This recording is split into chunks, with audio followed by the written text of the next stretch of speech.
to read it real quick. Doxy love, doxy love, doxy love.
Chat room.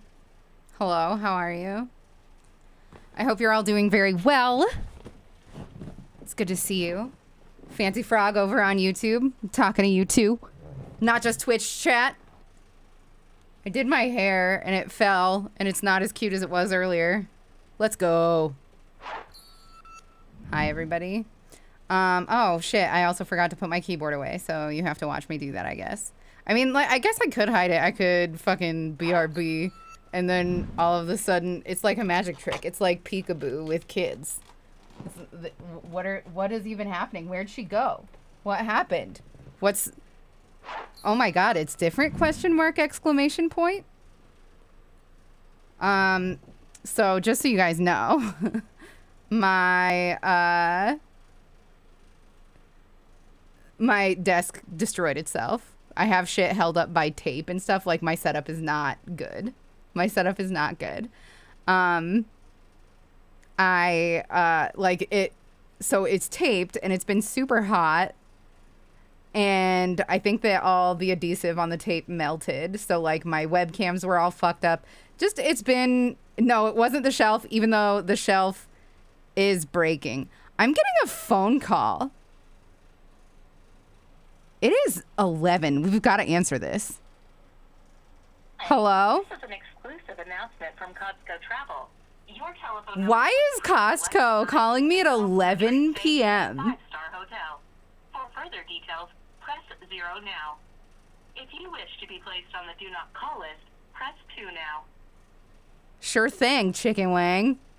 Don't let this chance slip away. This is one call per family. Once you hang Are up, you will lose the you deal. serious right Give now? us a minute of your time. Please wait. Oh my god.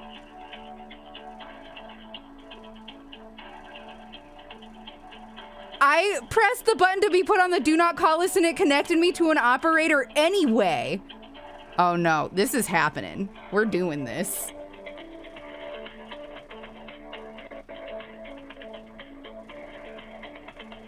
You cannot hide from Costco. Good evening, my name is Amy. Who do I have the pleasure of speaking with today? Yeah, you guys called me. I pressed a number to be put on the do not call list. It's 11 p.m. They hung up on me.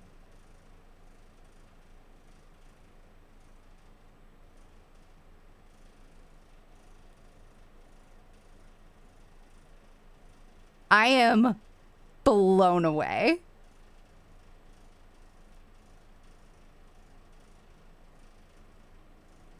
I can't believe that. I'm tweeting about this later.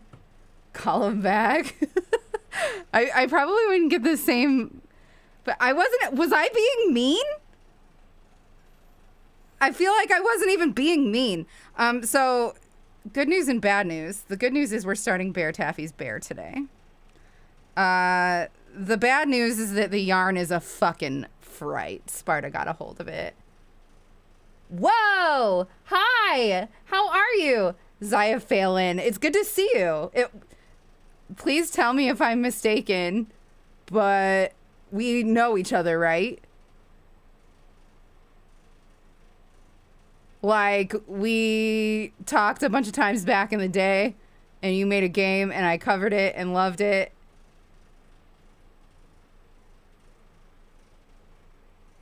I'm not famous anymore, so... Yes, you did draw me once. It's sick. It might still be the cover art on my Facebook group. I never go on there. You did draw me. It was sick. How are you? It's good to see you. I am fucking stoked to see you teasing about Volgar 2. I never even beat Volgar 1. It's so hard. I'm not good at video games, and it took me a really long time to come to terms with that. More on that later. Oh my goodness. Oh my goodness. That's so exciting. Anyway, how do you guys feel about doing some more Map Orchard tonight? There's a 2-hour video that they have, and I know that it's already 11. But I haven't streamed all week, and I know that Josiah has a bunch of stuff that he wants to do. Here, I'll go ahead and share the screen with you really quick. I can't wait to hear more. That's so exciting. There, now you guys can see. In the bottom left there's a video that They hang up if they think you are falling for the scam, apparently. The thing is, when I spoke to Matt Orchard, he asked that I ask that you guys give him views too. That you open it in a tab and play along and just mute it. I would love if you guys would do that because it's really nice of him to just let us watch his work while we crochet. Yep, I understand that and wish to There are proceed. numerous types. So I'm going to go ahead and I need one of my subs, J-Rod, to update the feature to this. I always worry about you when you haven't streamed in a while, so it's nice to see you again. Thank you. I appreciate that. And I would say don't worry, but like legit, I am just the reason that I'm not streaming is because I'm not okay. Like things are really hard. It's even worse for Josiah and just things. It's so wild. Like I don't even tweet about all the terrible things that happen anymore because it feels like all I do is complain, and I don't want people to think that like I'm just like trying to participate in the trauma Olympics. You know what I mean? Like I just don't want to be a complainer, and I know that like that's not fun to follow, that's not fun to be around, but like things are hard, and that's just the truth. Things are really fucking hard for us right now. Everything is stressful. I'm always behind on everything, and just my mental health isn't great in the first place, so that's like what's up. Had one of the worst days of your life today. I'm so sorry to hear that. Let's relax and listen to stories about murderers. This feels in poor taste. Let's do it. Can I just get 3 readies in chat and we'll get this show on the road? The pattern is in the bot, but for some reason Nightbot it's not working. So if you guys want to see the teddy bear pattern that I'm modifying, do the tilde pattern. And that'll show you. Okay, I gotta get stuff going here.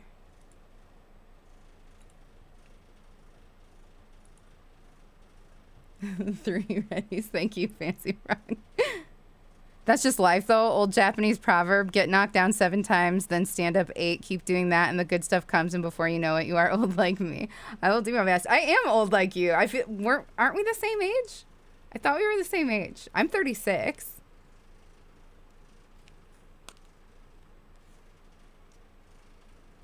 Okay, we got 2 readies. If I could just get 1 more ready, we will get going. I thought we were. I thought that you were my age. Wild. All right, excellent. Hi, Anton. It's so good to see you. All right, y'all. Buckle in. Please. Oh,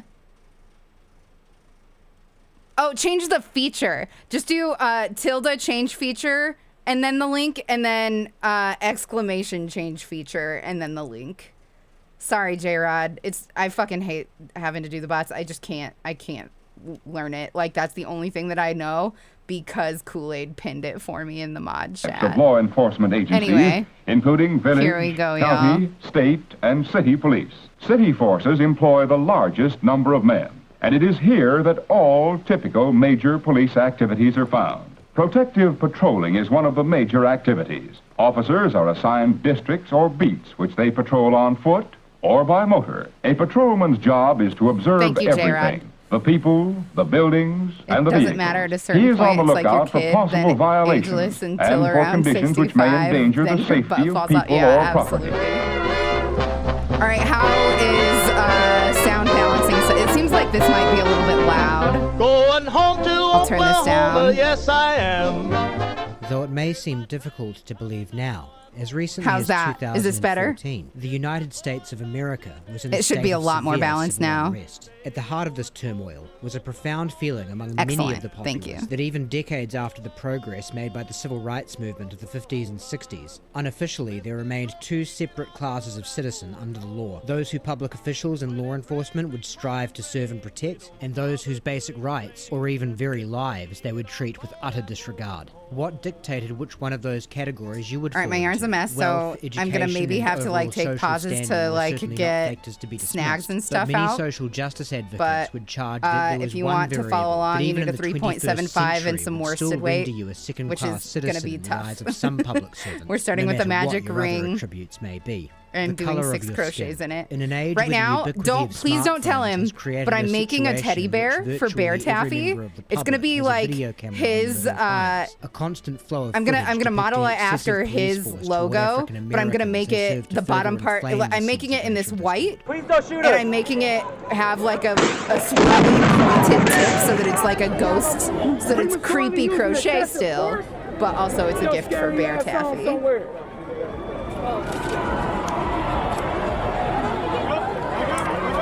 Doxy, how cute is Acorn? Is Acorn their new pet? I haven't been on Twitter. And I haven't been watching streams either. I just have not been online. I've just been hanging out with Josiah. I fucking did not make a magic ring. We got pulled over for a busted tail light in the back. Acorn, the stream lady. Okay, yeah. I love her. I love her. They killed my boyfriend. He's licensed. He's licensed to carry. He was trying to get out his ID and his wallet out his pocket, and he let the officer know that. So we're gonna do a magic ring. He had a firearm and he was reaching for his wallet, and the officer just shot him in his arm. We're waiting for a back. I will, sir. No worries. I will. He just shot his arm off. We got pulled over on Larpener. I told him not to reach for it. I told him to get his hand out. You told him to get his ID, sir, and his driver's license. Oh my God, please don't tell me he's dead. Please don't tell me my boyfriend just went like that. Yeah, this is gonna be tough. Fuck. Good golly. Okay. Sorry everybody. It's always a rough start, hey?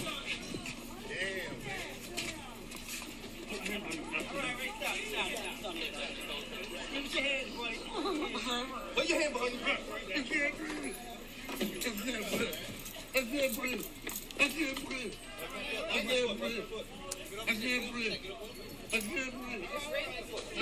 I can't breathe. Please, the knee in my dick. I can't breathe shit. Bro, get up, get in the car, man. I will. Get up, get in the car. I can't move. I've been waiting the whole time, man. Get up, get in the car. Mama. Get up and get in the car right. I can't. This shit is so Give sad. y'all the opportunity to get in, I have brother. such a hard You time can't watching win. police My knee. brutality shit. You can't My neck. win, man. I'm through. I know you're a nigga. You through. didn't- The case we'll be covering today has been made so controversial by two primary factors. One, the acts that the officer in question was convicted of illustrated the contempt many accused law enforcement of having toward the humanity of Black America in such a stark and horrifying manner that it served as a perfect case study for how morally corrupting police power can be. And two, the lack of any one smoking I hate gun, using particularly in the form of the sort thick of raw yarns footage with that's just been mentioned, skinny has enabled needles. a large question mark to It's linger so over the hard. entire episode in the minds of some. To the Okay, extent so we that have 5 1, years 2, since 3, Daniel 4, we Holtzclaw need was 2 found guilty more. as a serial rapist, convicted on 18 counts of various sex crimes pertaining to 8 separate victims. A small group of passionate advocates maintain he never did Why do you use anything the skinny wrong. needles? Because the Most pattern people calls familiar for with it. the And case also will with the say that amigurumi, everything you don't began want to at an have off-duty traffic stop in the a early lot morning of hours June holes 18th. in your But work. today, And if you have we're opening with a phone fatter needle, or well, hook rather, I guess, you will have fatter holes. Okay, is there going to be a lot more clips like that, or just talking about a case because I can't do police brutality clips tonight? I can't say one way or the other. I've never seen this video before.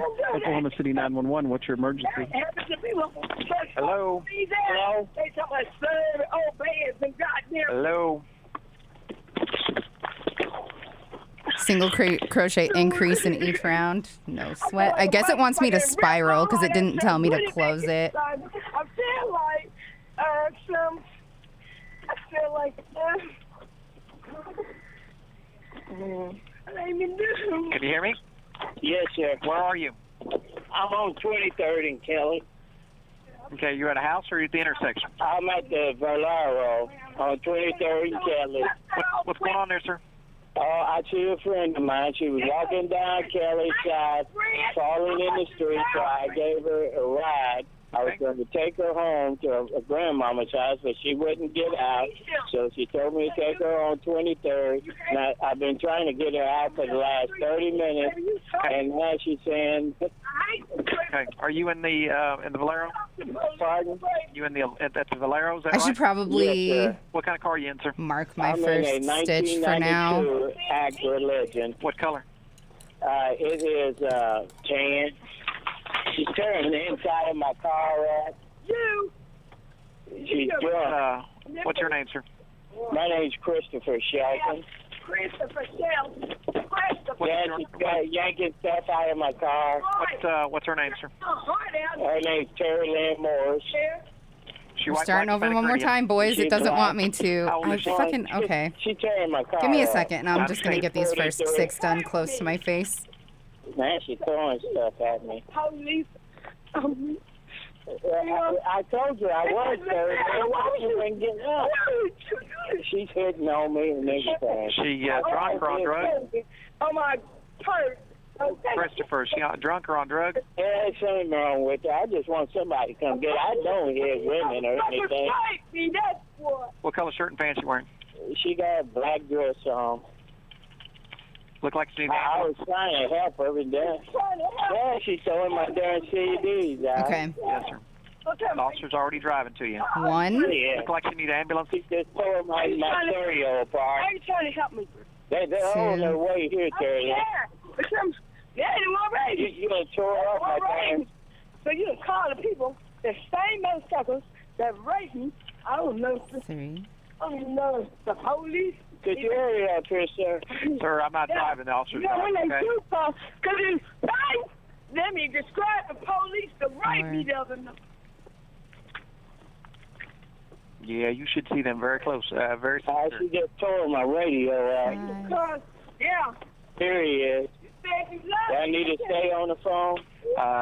Did the officer Okay, find you? Soph. Have a good night. Yeah. All right, talk to them, okay? Yes. All right. Thank you.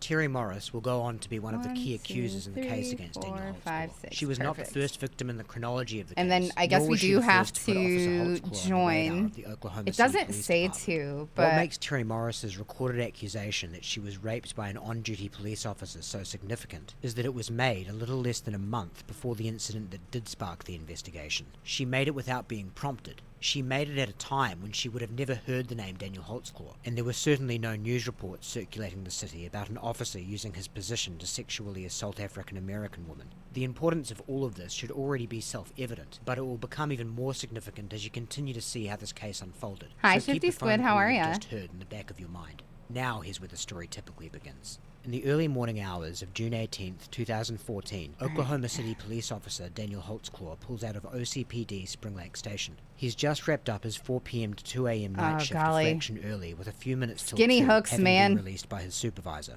He begins his journey home, heading up North Prospect so Avenue. now Then as 1, he approaches 2, Northeast 3, 50th Street, 4, 5. he turns his GPS system off.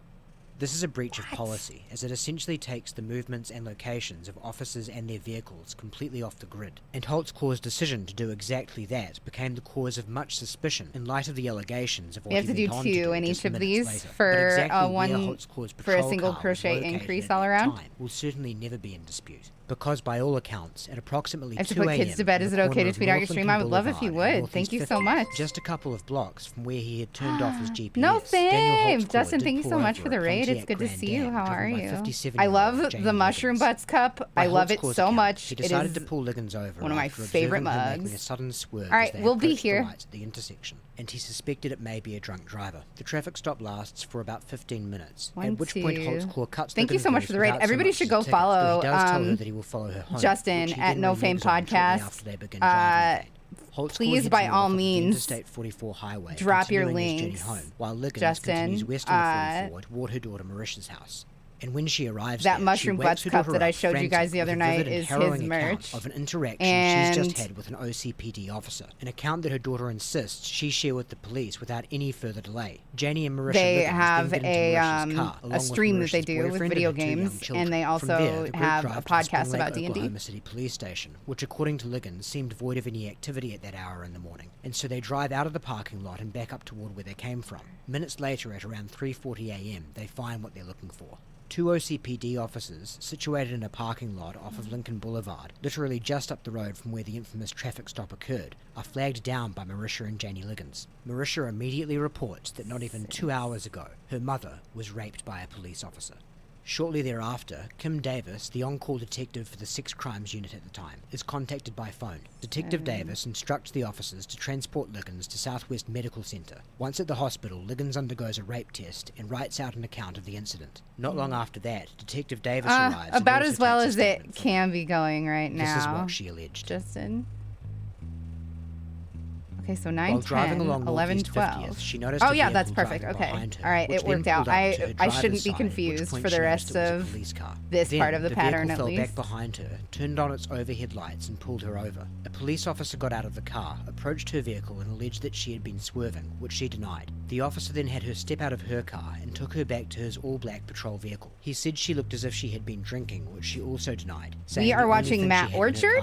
If you do tilde feature in chat, it'll link you to the video. I would love if you would watch along with it on mute just to give him the view. He's a cool dude. And he lets us watch his content. After searching her car, the officer returned, opened the passenger side door join. at which Janie Liggins was seated, and asked her how he could tell if she didn't have anything in her bra. She claimed she did not, and she rustled her bra to demonstrate, but the officer told her he could still not tell. She asked if he wanted her to lift her shirt up, and he said yes. Once she complied, he then asked her to lift up her bra, which she did, exposing her breasts. The officer then shone his flashlight on her breasts. She then pulled her shirt down, and the officer grabbed his crotch over his pants. He then asked how he could tell if she didn't have anything. Okay, in her we're just pants. increasing She by claimed that 6 she did not, each and asked indignantly row. if he wanted her to take her pants off too, to which he replied yes. Liggins told the officer he was not Until supposed to be row doing 6. this, and the officer did not respond. He then asked her to step out of the car, which she did, and then he asked her to take her pants down. Liggins complied, pulling her jeans halfway down while keeping her panties on, and the officer began pointing his flashlight at her vaginal area. She rustled with her panties to try and demonstrate the absence of any drugs without exposing her genitals. She pulled her pants back up, and the officer asked her to step back into the passenger side of his patrol car. With the passenger side door open, the officer stepped up to where Liggins was seated and said, "Damn, you have a big booty."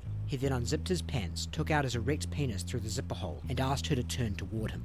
She complied, turning around and putting her feet outside the car. At this point, the officer's penis was in Janie Liggins' face, and she began crying and pleading with him to stop. She was now afraid he was going to kill her. The officer repeatedly told her to remain calm and that he would let her go. He put his penis in her mouth for a few seconds before she pulled away and continued to plead with him, telling him she couldn't do this and she was afraid he was going to shoot her. Hi, The Alex. officer This one's assured pretty her he heavy would so not, told her far, to hurry just up, so you and that he know. was tired having just got off work. He again put his penis in her mouth, this time for approximately 10 seconds, after which she again pulled away. Now Janie Liggins stood up, and the officer let her go, but told her he was going to follow her down Lincoln to the highway. After they were both back on the road, with the officer driving in front of Liggins, he wound up not following her at all. Suffice to say, Detective Davis took the complaint very seriously. After conferring with other high-ranking OCPD personnel and compiling a small list of officers issued with the, at the time, new and comparatively rare all-black model patrol car, it was determined that based on the OCPD's automatic vehicle locator, This is a system definitely which coming tracked all out police very vehicles with active amigurumi. GPS, that It's Daniel very Holtzclaw was tight. the only officer who could not be placed at 2 a.m. that morning, immediately making him their prime suspect. Holtzclaw enters Spring Lake Station later that day for his 4 p.m. shift, where he's met by Davis and soon-to-be co-lead detective on the case, Rocky Gregory. He's asked if he made a stop on the corner of 50th and North Lincoln Boulevard that morning. Holtzclaw readily admits that he did, and agrees to accompany Detectives Davis and Gregory downtown for questioning in regards to a complaint that's been made about Welcome the back, stop. J-Rod. You got a piss or anything? You can have sit there. That's probably more I could hold it. I'm not I'm just... Alright. I'm gonna run right on out. Whatever's more comfortable, man. Look up. That'll work.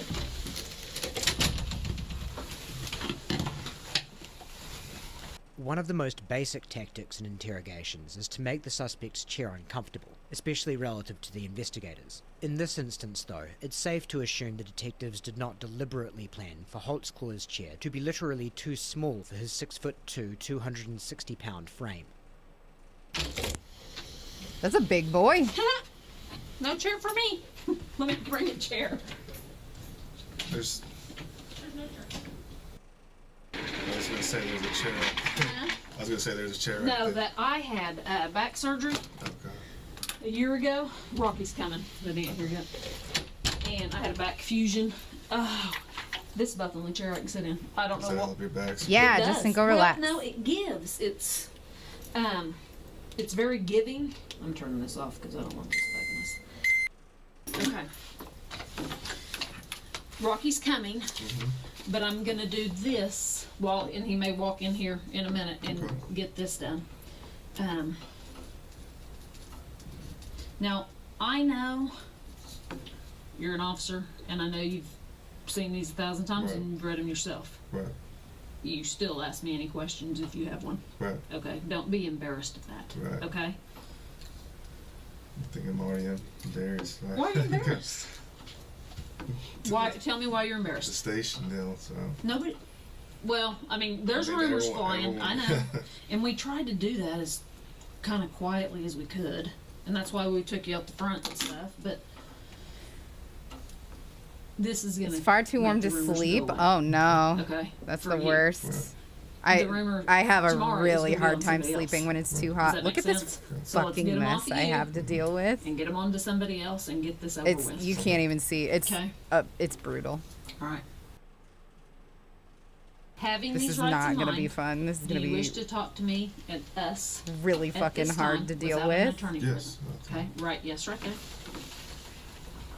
Proponents of Holtzclaw's innocence will often point to his willingness to waive his right to an attorney as supporting evidence. It's a very weak argument. Guilty people subject themselves to police interrogations without a lawyer present frequently, and they do so precisely because they believe it will project the image of innocence. As a side note, this is a terrible idea under any circumstance. Even if a person is categorically not guilty of the crime they're being True. accused of, Always there is no ask for a significant lawyer. downside to having all the exculpatory evidence Why am I being conveyed to the state detained? through an attorney. Am You I will not free be to awarded leave? any extra credit I for won't opting say to anything convey else said until evidence my yourself. lawyer And because arrives. having legal Thank you. representation is a right, the state is forbidden Those to are the present your only decision to things that you demand ever need to as an say. indicator If they of ask guilt if you in need a court. lawyer, They you can, say however, yes. as the Miranda warning states explicitly, use anything you choose to say against you.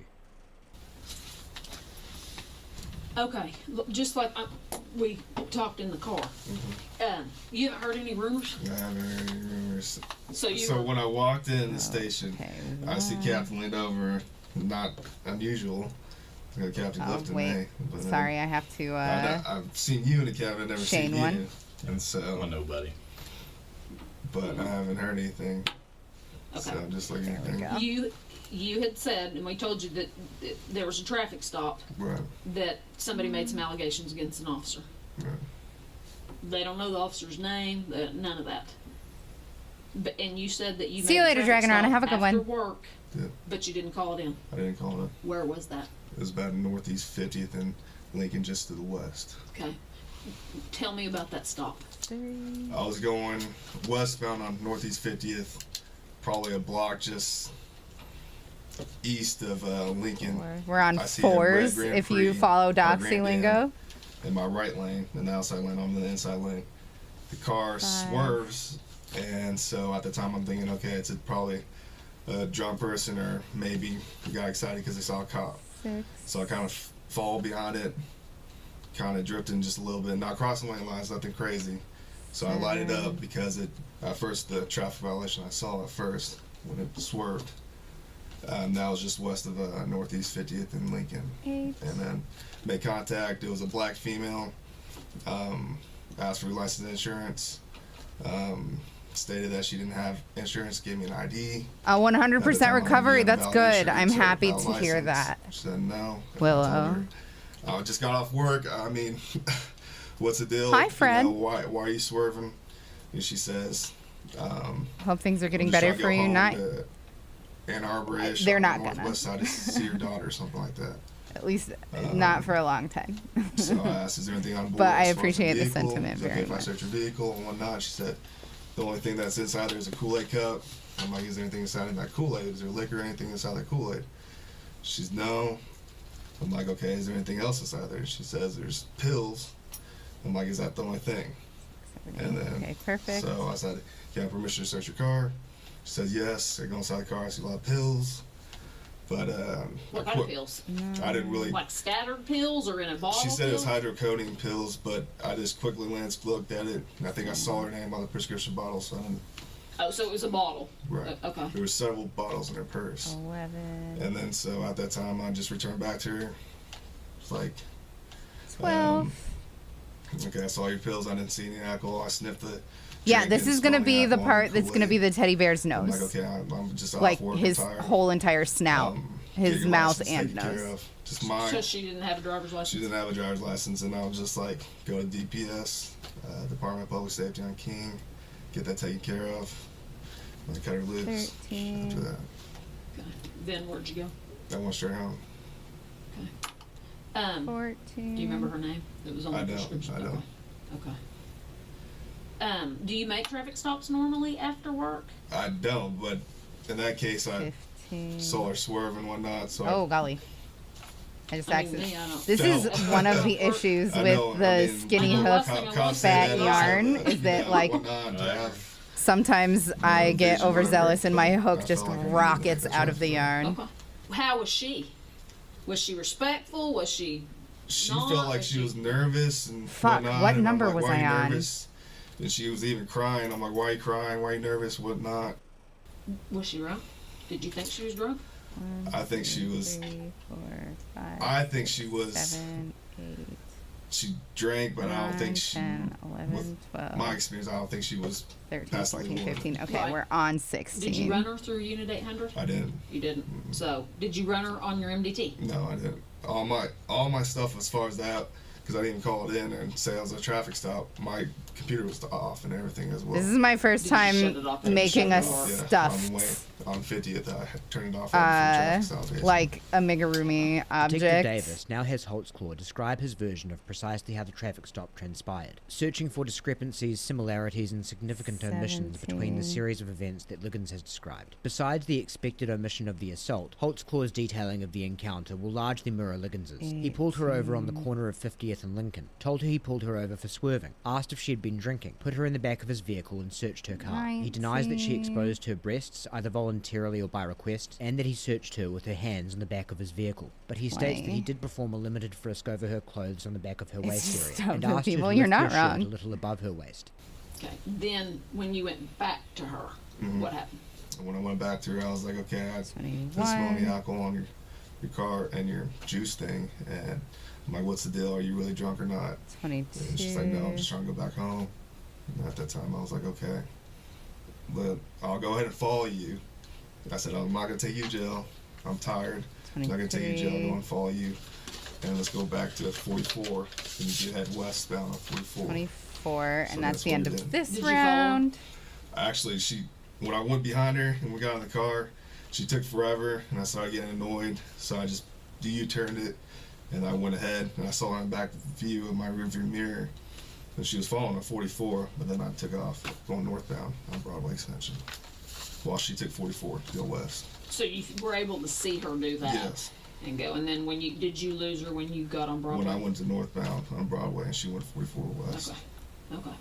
I connected in All the right. wrong spot. Well, it's really she's- tough to it tell sounds like on this is yarn. the lady- Sorry, I mean, guys. This is the deal where she's the complaining party. Okay. Okay. And she's making some sexual allegations, obviously, because sexual. Hi, Will. How are you? Also, hi, Red. Well, was there anything? This is my first amigurumi. I don't know if I'm saying that right. Anything. If she thought it when I passed searched her, but it was nothing as far as I felt like I would do anything as far as sexual or anything like that. She's saying that you made her lift up her shirt, and when she lifted up her shirt, she exposed her breasts. No. She said I got searched she at said a she was house doing party this. once. When you said, "Is there anything inside your bra?" I She wasn't said, "Well, no, drinking. don't I was have one of the anything." very Did you do few that wasn't Yeah, she did, but I drinking. didn't When it got look busted, or I got to anything go home that night, but the cop made me And then show, She's like, do you want me to show you? I was like, no. lift my bra She in said front when of she said, "Do you all want of me to my show you?" You friends. said, It was "Yeah," and she so fucking embarrassing. What about pants? Nothing. in her Okay, pants so as this is far the as last search. She's wearing increase. tight Here's my jeans. hand for scale. I had pretty small hands. I'm trying to see if I have anything. I don't know. Did you I write can her show ticket? you scale I didn't let her go. perfectly. I said, This I is want to get arrested inches. for your no STL. Right now it's about 2 inches. Trying to figure out why she'd say that. I mean, I could see her A little saying less. it if you wrote her a ticket because she's pissed off. Right. A very valid point. Made even more so when What did he considering think that you were Liggins hiding? has What the no fuck? It was criminal the history, worst. aside from a 30-year-old drug You have bust some she was awkward never ass tea. charged Oh my for. god, Nor does she have any spill it. record of making Spill complaints it, against police Avi. officers. Even if you were to grant Liggins is the type of person who would make a false and malicious complaint of this nature, I love it you should back. at bare minimum be assumed that she would need some motive to do so. But in this instance, she doesn't even have something as minor as a ticket to try and get out of. It was In small addition to town that, cops. It was Holtzclaw characterizes awful. his demeanor I toward like. her as patient and reassuring, making it very Luckily, difficult none of to them made imagine fun of what me could have for it or inspired anything. her to I take like. out I such was a already vicious kind of endeavor like against her. bullied among that group of people. Well, I think that was. A couple of people that were friends with the people that were having the party were like, "You gotta come. This is your chance to like make friends with these people." Luckily, they like didn't now bully me worse about it. A lot of them got Again, arrested, advocates will point to his willingness and their to parents had cooperate to and like provide come a and get DNA them and sample shit as a sign of his innocence. And again, from you the shouldn't police put too much stock station. in But that. I It's got to not just uncommon leave. for a guilty person to readily supply damning evidence in the belief that the suspicion that will result from them refusing to do Last so increase, will be more detrimental and to their we are prospects on than the fives. damning evidence itself. When my sibling It's was a kid, they went to completely A&E. illogical, The but ER, I people think make for you. strange Yep. decisions when they're scared. A very your lovely penis lady still would on crochet teddy bears for all the kids on the ward to cheer them DNA will up. clear it up, and here's the Hers deal. had a cast on the arm. That's so cute.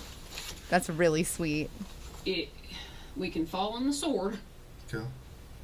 and say I screwed up or something, but if we say we didn't do it, we didn't do it, we didn't do it, and then the DNA comes back and says, All cops are bastards. he did it. I fully believe Then that. I we feel got like a if there's one huge good cop, problem. if there's even We're one, here there can't be any bad ones. to give you the chance to fall on the sword, so we don't want a huge problem. We don't want a huge problem for you. Right. Let's switch up for a second. You had another girl, okay? Mm-hmm. You probably not necessarily going to remember the name, but her name is Terry Morris, okay? Black female. Supposedly you promised her a ride to the city rescue mission. Does this ring a bell? No. You did a traffic stop with her. 6. She thought you ran for warrants. Clicking. Drove her around. 7. Mm-hmm. No. My name doesn't. I don't recall a name like that. Okay, she's claiming the same thing. 8. The exact same thing.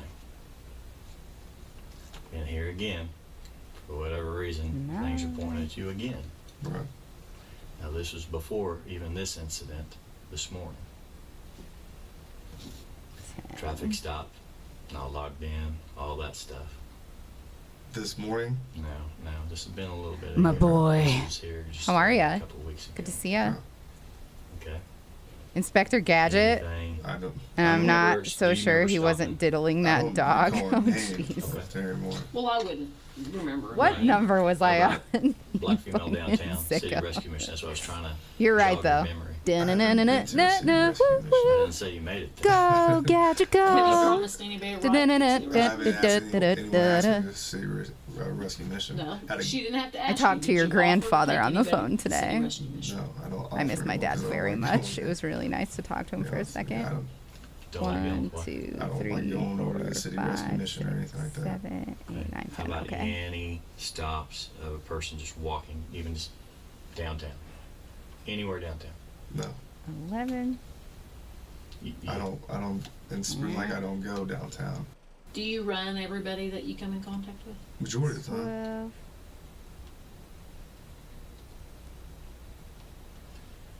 But you didn't run old girl this morning. 13.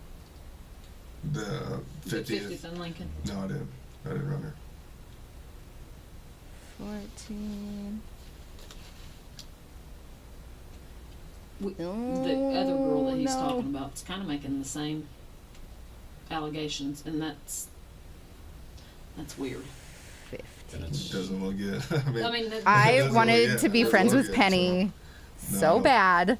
No one with the city rescue Pet mission. brain. I can't Never believe I been remember asked, these never been names. offered anyone to go Dr. there. Claw was scary as fuck.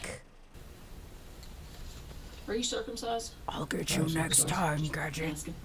I can't do it. Yes. Well, I mean, some people manscape, as you call it. Right. You groom? I agree. Okay. Yes. So do I. For- You got any identifying marks 16. around your penis? I Or don't. just don't know what to think. Would you take a polygraph? Yeah, Penny was running the show, hey? Solution. Do you know how slow DNA is? I don't. I do not. Slow. You be willing to take a polygraph on it? Yeah. 19.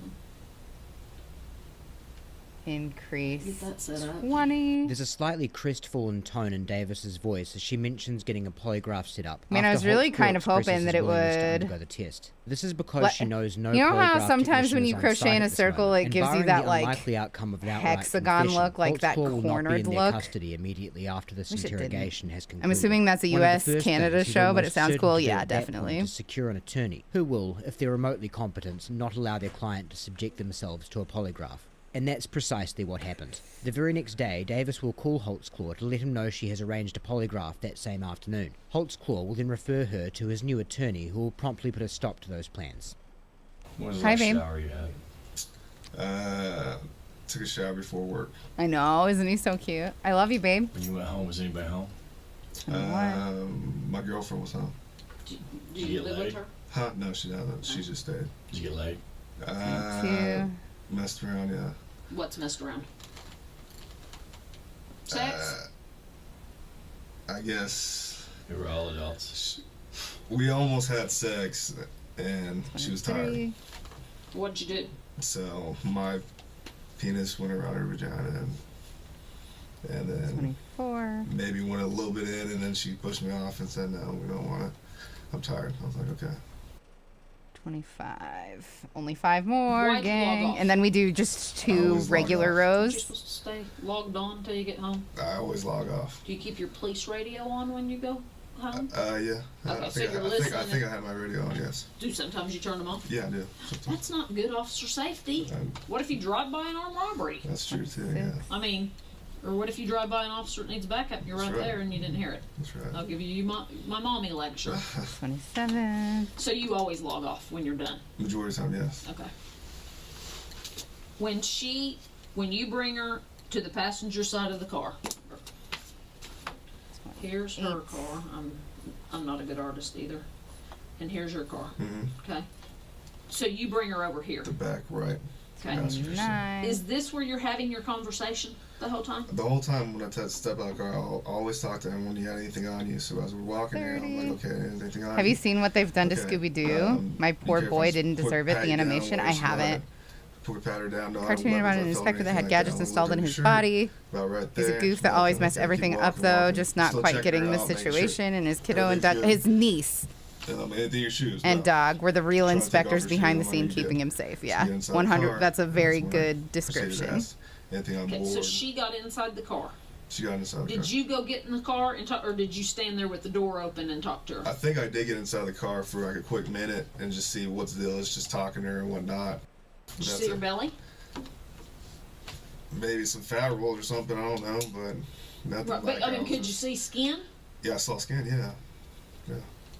Well, she's older. Were tits hanging down, and you saw the bottom of her tits? I don't know. I don't know. It's dark. I don't know. You like older women? I don't. How old's your How's girlfriend? She's 25. Okay. What's the oldest lady you've slept with? Maybe 29. You ever slept with a black woman? I have. In high school, I have. Do you have a race that you prefer? I don't.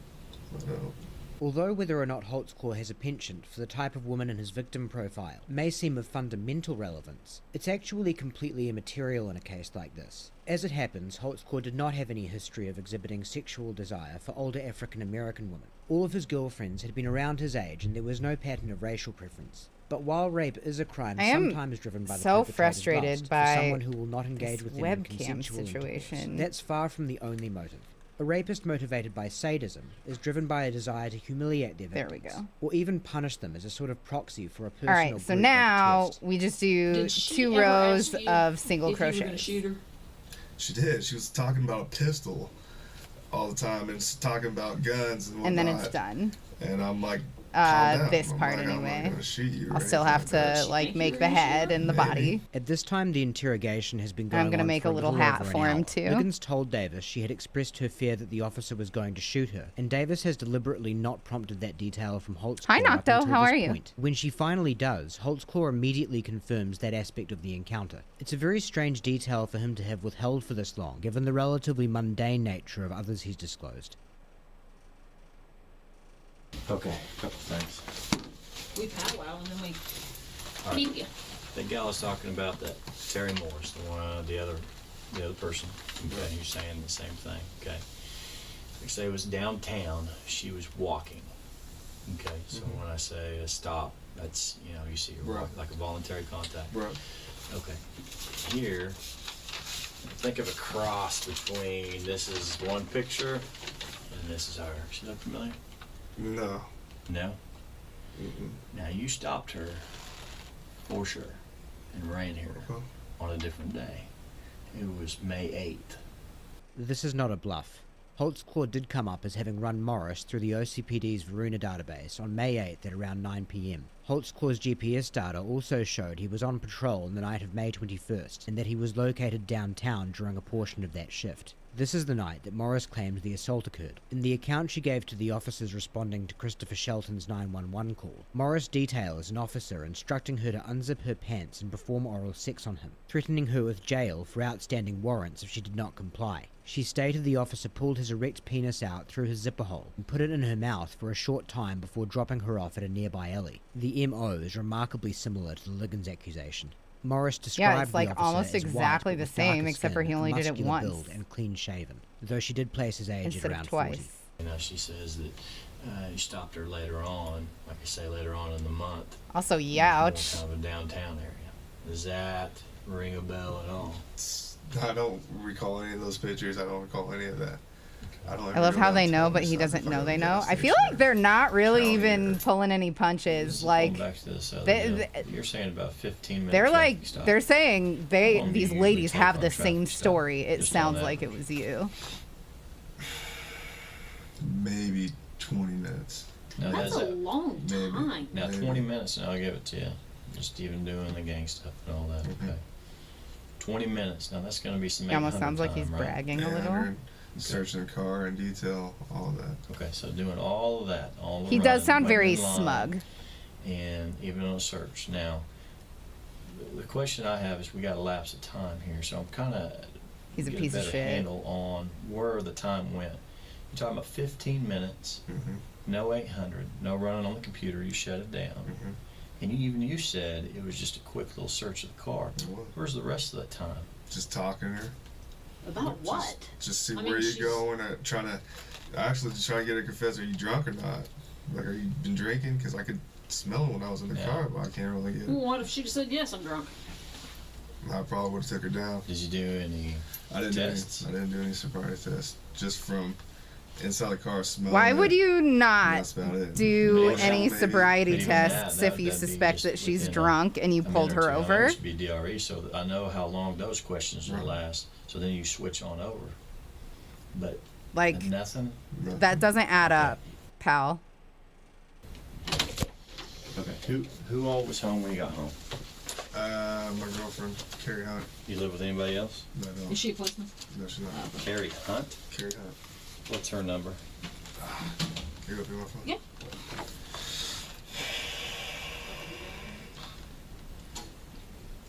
As much as I don't want to get her involved. We're not gonna tell her what's going on, but we are You gonna. tell her whatever you want to. Yeah, we're not gonna. Her number is going to be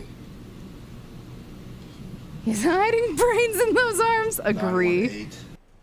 If you decide you like amigurumi, I have a link to a free voodoo doll pattern. It's super cute, and I'm planning of making some for Halloween. I just talked to Karen. That would be fun for us to do for Halloween She said she was streams asleep for when you got home and You October. did not try to have sex, and you did not have sex. They try to have sex. She said you didn't. And I asked her, could you have been asleep? And you kind of, no. And she said no. You did not try to have sex. As much as I don't want to involve her, I tried to have sex with her and she was asleep. Carrie goes to sleep pretty early, about 9, 10 at the late. Okay, but She would know if you tried. I'm a woman. I know. And my husband comes home in the middle of the night, and I'm like, are you kidding me? I've been asleep. You said you twirled around her vagina. I did. And you put it in a little bit, and then she said, I'm tired. No. I did. She would remember that to tell me. Shoot. Maybe. She said you did not try to have sex. And it's more personal. I'm going to count Carrie, these really quick. I did try to have sex with Carrie. I did.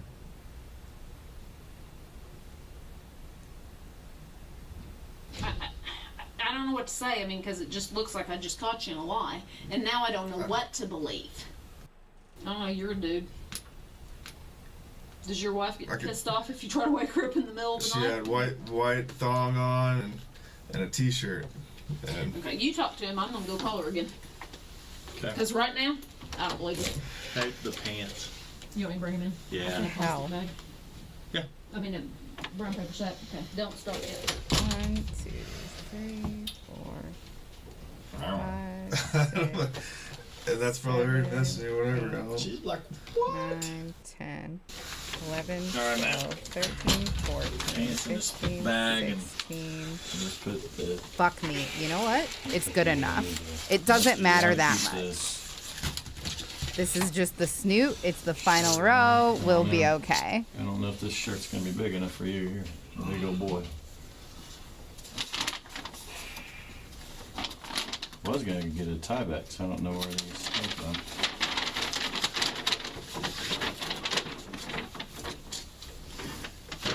Holtzclaw removes his uniform and hands it in as evidence, marking the last time that he will ever sport the attire of an Oklahoma City police officer. He's immediately placed on administrative leave as the Sex Crimes Unit gears up for what will prove to be an intense investigation and an absolutely explosive case for the city. The raw 2-hour footage of Daniel Holtzclaw's interrogation has been a source of fascination for many within the true crime community and some outside of it for a myriad of reasons, and those familiar with it may have noticed that we've forded through it to an arguably excessive degree, skipping some very notable portions entirely. That's because we'll be returning to it later. Detectives Davis and Gregory found the similarities between the encounters that Terry Morris and Janie Liggins described. A lot totally of cops independent of one juice. another, to be Nocto. striking, even more so when taking into account they occurred within weeks of each other. And when on July 22nd, DNA from an unknown female was identified on the inside fly area of the pants Holtzclaw handed in, they concluded that this already bleak picture was likely far worse still. They believed this was a serial offender. Terry Morris had stated that the officer who assaulted her had used the threat of jail to coerce her into the sex acts, specifically citing outstanding warrants. And so from there, they began combing through a list of individuals Holtzclaw had run searches on, making particular note of those who had a similar profile to Morris, and began making contact with the ones that raised red flags. In the months that followed, multiple women began confirming that they were sexually assaulted by the police officer believed to be Daniel Holtzclaw. There was a very clear pattern. Poor African-American women with a history of drug abuse and or prostitution.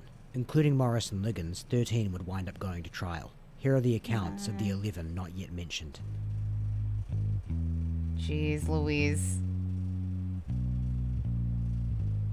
39-year-old Sherry Ellis stated that approximately 3 months before she was contacted by police, an officer had stopped her while she was walking along Highland. He had her put her hands out to the side while he conducted a pat search from My behind. partner made me a During crochet that, he award touched because her I passed my breasts and college ran his exams hands through her legs, last week. touching both her buttocks and her They vagina started while he did making this. it when I He then began put my her in the backseat exams. of If his I had car. failed, He they would called have dispatch wasted and so reported much she had yarn. outstanding warrants. Alec, He then asked her what she thought they congratulations. needed to do about this. From there, the officer stood over her while she was in the back seat, pulled his penis out and put it in her face, then in her mouth for a short time. He then drove her to a nearby old abandoned school, parked behind the building, made her get out of the car and pull her pants down. Then he made her bend over and raped her, after which he let her go. 53-year-old Florine Mathis was interviewed in prison as she was serving a sentence for an assault and battery charge at the time she came on the investigators' radar. Mathis stated an officer had stopped her near a park in the early evening. She could not place the exact date as she was under the influence at the time. She sat on the curb at the passenger side of the officer's patrol car as he ran a check on her. The officer told her she was all clear and then started questioning her as to whether she knew any working girls in the area, and also implied that she was a prostitute, which she denied.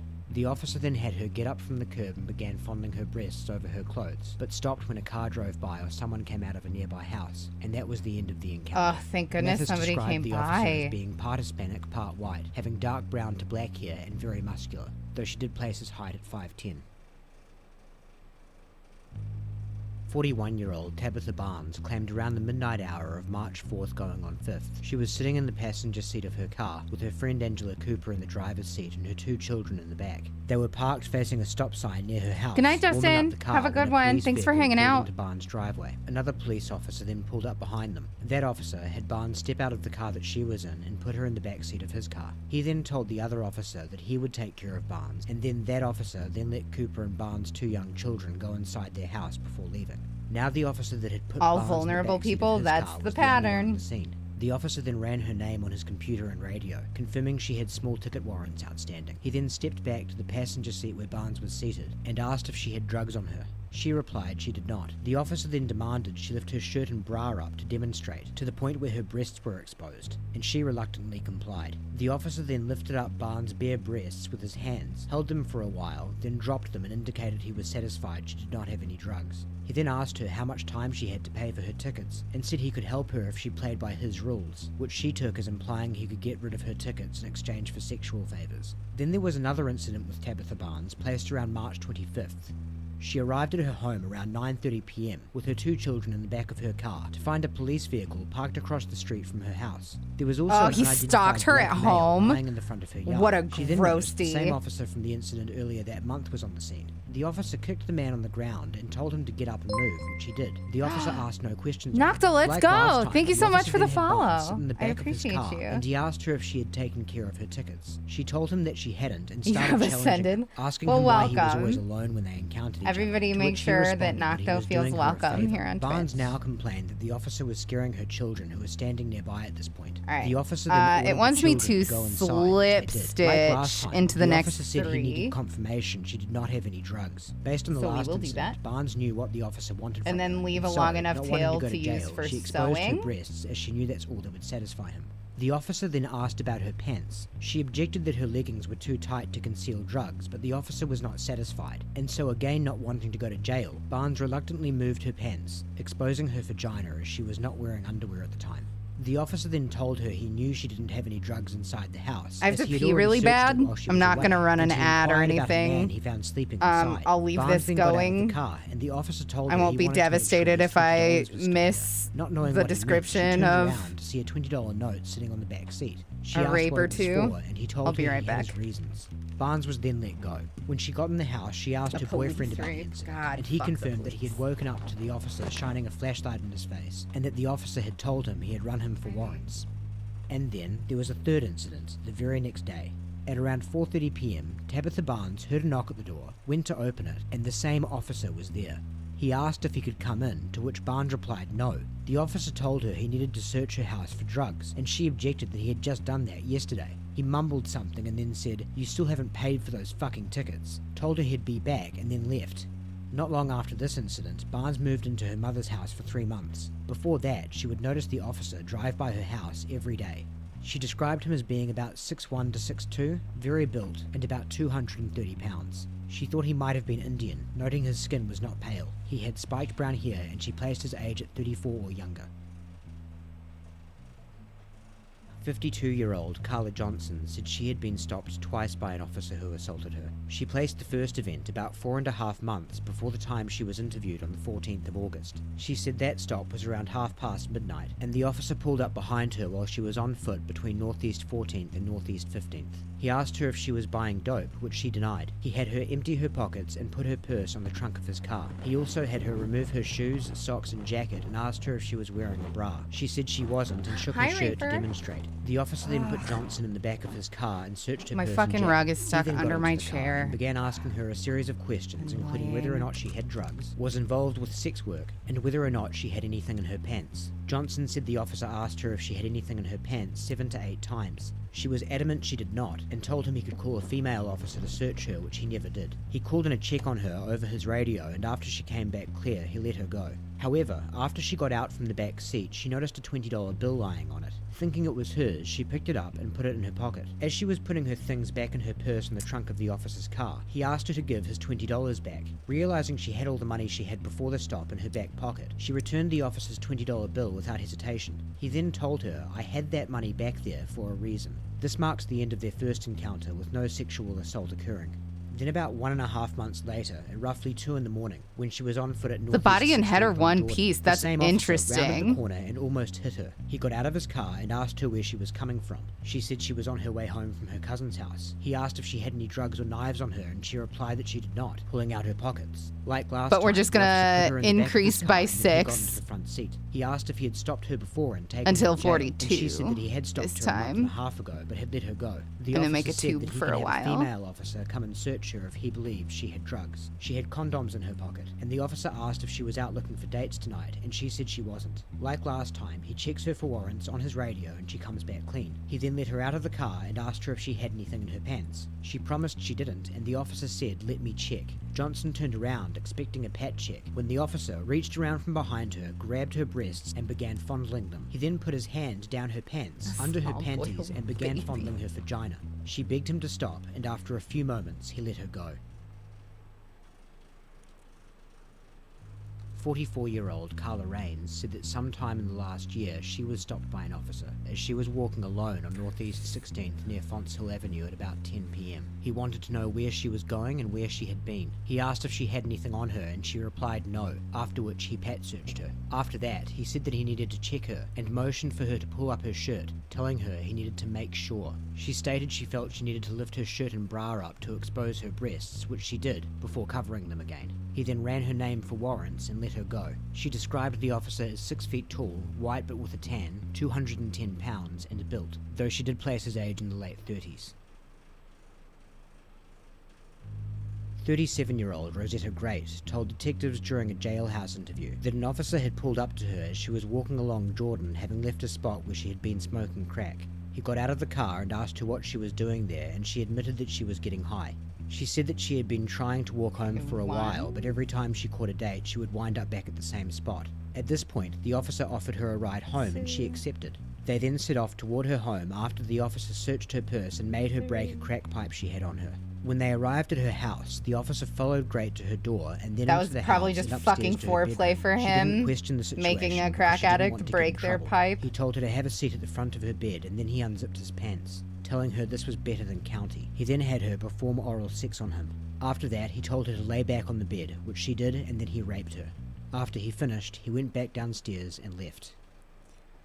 1, 2, 3, 4. 29-year-old Kayla Lyles said she was walking along. Like, this dude was 16th definitely one like night on a bullied date or she some couldn't shit place when he was exactly. When an younger. officer pulled up and asked her what Like, she was he doing, needed she to said she feel was walking to a powerful. friend's house. He ran her on his computer and she came back clear. He then asked if she wanted a ride. Lyles declined, but the officer persisted and said that he needed to be sure where she was going. Eventually, she agreed to being taken halfway there, telling him she did not want to be seen in a police car in that neighborhood. Once in the car, the officer drove her to a nearby vacant school building. He then got out of the car, opened Lyle's door, and told her to get out. She turned around so that her feet were on the ground, What a but her body nightmare. was still in the car, and the officer started grabbing his penis and said, "I bet that pussy is wet," to which she did not respond. The officer pulled his pants halfway down, exposing his erect penis. He put it in and out of her mouth for brief periods of time, and Lyles recalled he seemed to be in a hurry. She also recalled at some point during the incident, he touched her breasts and made her pull her shirt out to expose them.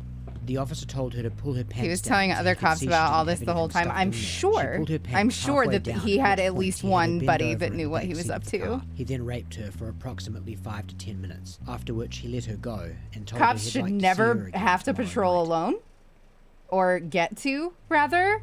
And yeah, body 22-year-old cams. Shadarian Hill came forward after recognizing Like Alex Holtzclaw on said. the news as the officer who had raped her on the 20th of December 2013. Hill had been arrested by Holtzclaw for PCP possession and taken her to Southwest Medical Center to be treated for a potential overdose. While she was in the hospital room, Holtzclaw stayed with her alone for several hours. He told her that he could help make her charges go away if she worked with him. Hill said he went on to sexually assault her repeatedly over the course of those several hours, in various ways that amounted to sexual battery, forcible oral sodomy, and rape by instrumentation. In January of Gross. 2014, Holtzclaw would add He's Hill getting on Facebook, worse. message her on the social media platform, and exchange dozens of text messages with her. On one occasion, he also stopped by her house in his personal car. He mentioned helping her get out of her charges and exposed himself to her, but no sexual contact occurred on that occasion.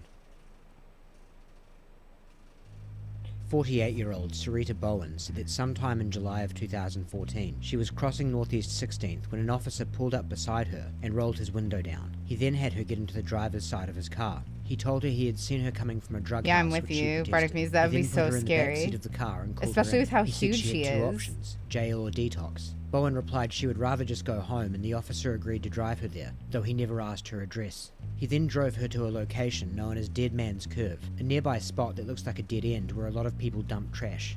On the way there, he told her she was either going to give him sex, head, or go to jail. Once there, he pulled over, got out of the car, opened the back door where she was seated, unzipped his pants, and took out his erect penis, telling her he was ready. Not wanting to go to jail, she performed oral sex on him for approximately 5 minutes. After that, he told her to Hey, get out Crow, of the car, how's it going? pull her pants down, and bend over. She complied, and he raped her. How many After that, women he put her back in the car, did dropped her he off at do this to? 13th Over and Highland, 30? and told her he'd like to see her again. 17-year-old Adira Gardner said that she was walking north on Blackwelder with her two friends, Face and Melody, when a police officer pulled up. The police officer put Face, the male in the group, in the back of his car, while she and Melody sat on the curb. He then spoke with all three of them separately. The officer ran Gardner on his forget to computer fucking- and I told her did. she had a warrant for trespassing. He said it was only a forgot city to, charge and that he would let her go, but she needed to pay it quickly. chain A little one. while later, as Gardner is walking I home, did. the same officer pulled up to her and told her that he did not believe she was who she said she was. He asked where she lived, and after she told him, he had her get in the back of his patrol car and drove her to her house. That's why when I they keep pulled up getting into her confused. driveway, no one else was home, and Gardner told the officer she did not have the key to get in. The How did he officer eventually get reiterated caught? that He got believed she was reported a faking her couple of identity. times. She walked to the porch, and the officer His followed her. MO He told her he was, needed to search her for choosing drugs, victims and when that he did, he put his hands weren't underneath her likely- shirt and bra and squeezed her breasts from behind. He then put his hand down her pants under her Sorry, panties that and weren't put his likely finger in to her report vagina. him. He reminded her she had Looks like the warrants and tape said that this gave was the way only again. way she would avoid Ugh, going to I'll jail. have to fix He then this got her to bend over and raped before her while making Tuesday. On several Monday, rape we're gonna do comments. Backpack After he finished Hero. I'm raping her, really he told her excited. He would see her later and left. Adira Gardner would later be found to be a match for the unknown female DNA that was found on the inside of Holtzclaw's pants. 55-year-old Regina Copeland said sometime during an evening in late April or early May, an officer pulled her over near a stop sign. The officer told her he had pulled her over for not making a complete stop, took her driver's license and went back to his patrol car. After about a minute, he returned, had her step out of her car, and searched it for a few minutes but did not find anything illegal. He asked her if she'd been drinking. He told her to pull down her pants, and she asked if he was allowed to do that, to which he replied, "I can do anything." She pulled down her pants and her underwear, and the officer remarked, "It sure looks fat down there." She pulled her pants up, and the Jesus. officer said he could smell alcohol on her, and she would need to go to detox. She pleaded for him to let her go home, but he said she would only be in detox for a couple of hours. She protested leaving her car in the area, and the officer allowed her to drive it to a relative's house while he followed her. He then put her in the back seat of his patrol car, circled the corner, and parked on the grass at some nearby school buses. He then got out of the car, opened the passenger door at which she was seated, and had her step out of the car. He then had her pull down her pants, turn around, and bend over, at which point he raped her while making lewd comments about both their privates. After the rape was done, he let her go and drove off.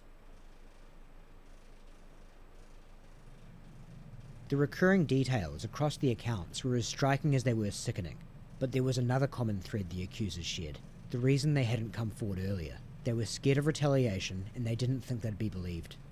There was a widely held belief throughout the poor black neighborhoods of Oklahoma City that the police were the enemy and that the feeling was mutual. No matter what the extent of abuse may be, they would look after their own.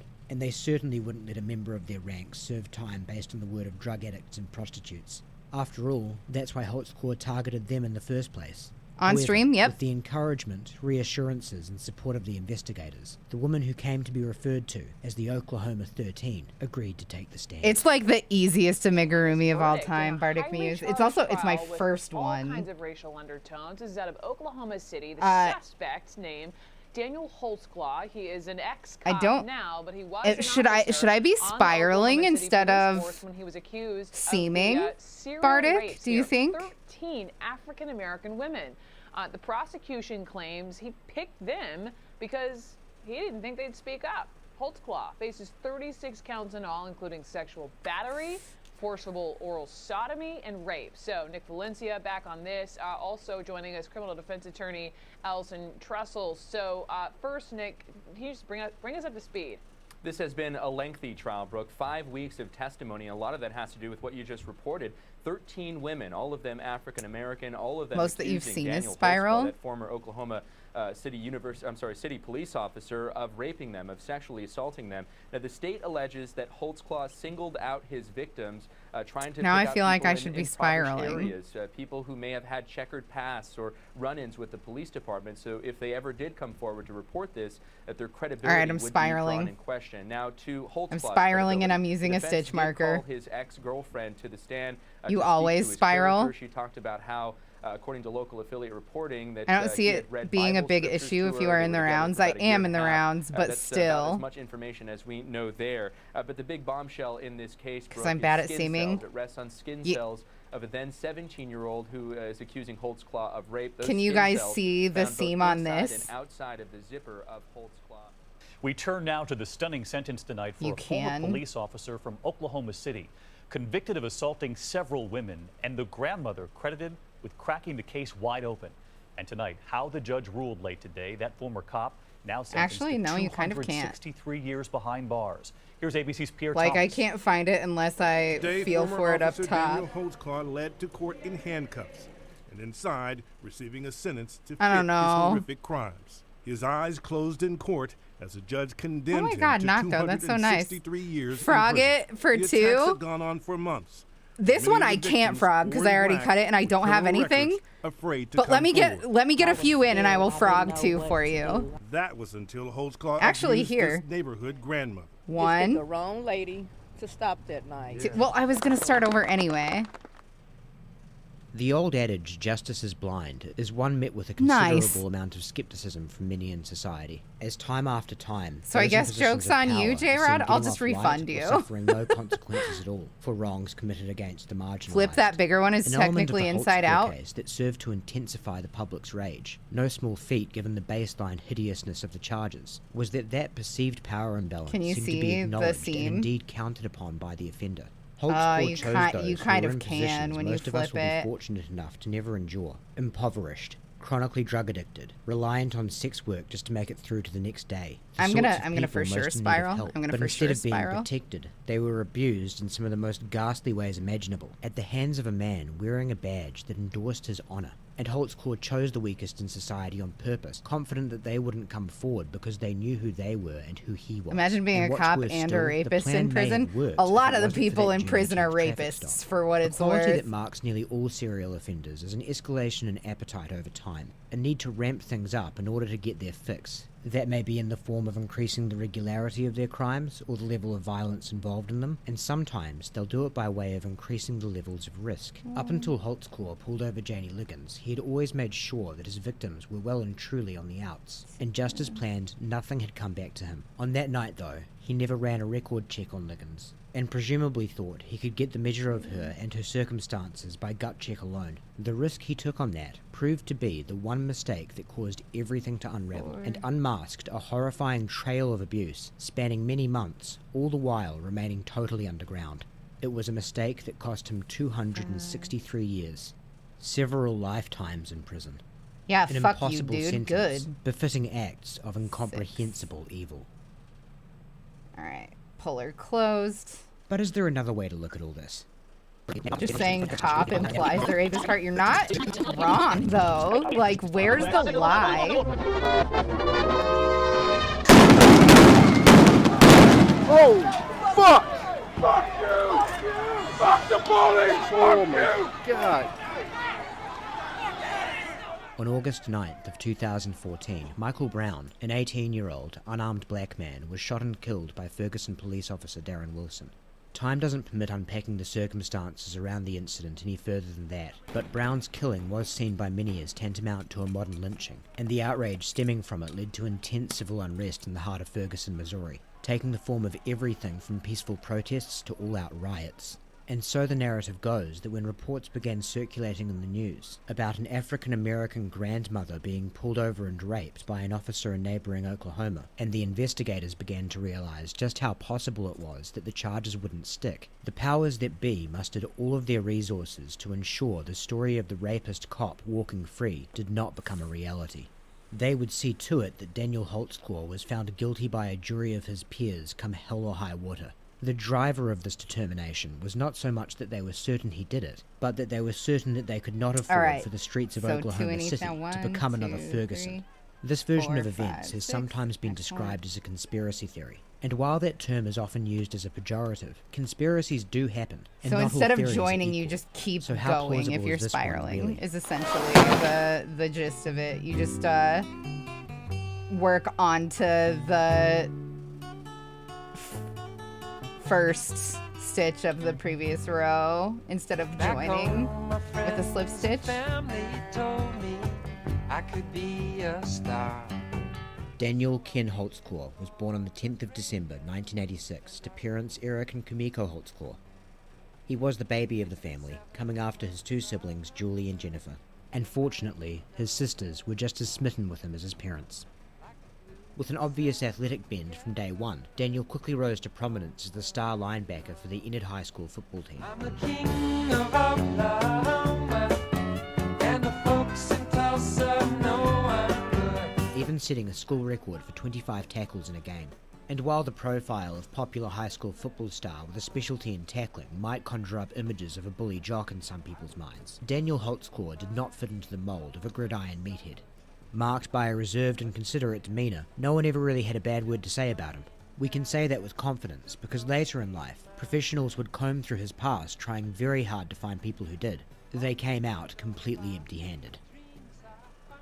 I am His so athletic confused. ability Why do was I of such keep a getting high so pedigree, fucked it earned him a up? scholarship at Eastern Michigan University, think I marked where he the wrong graduated with a place. degree in criminal justice.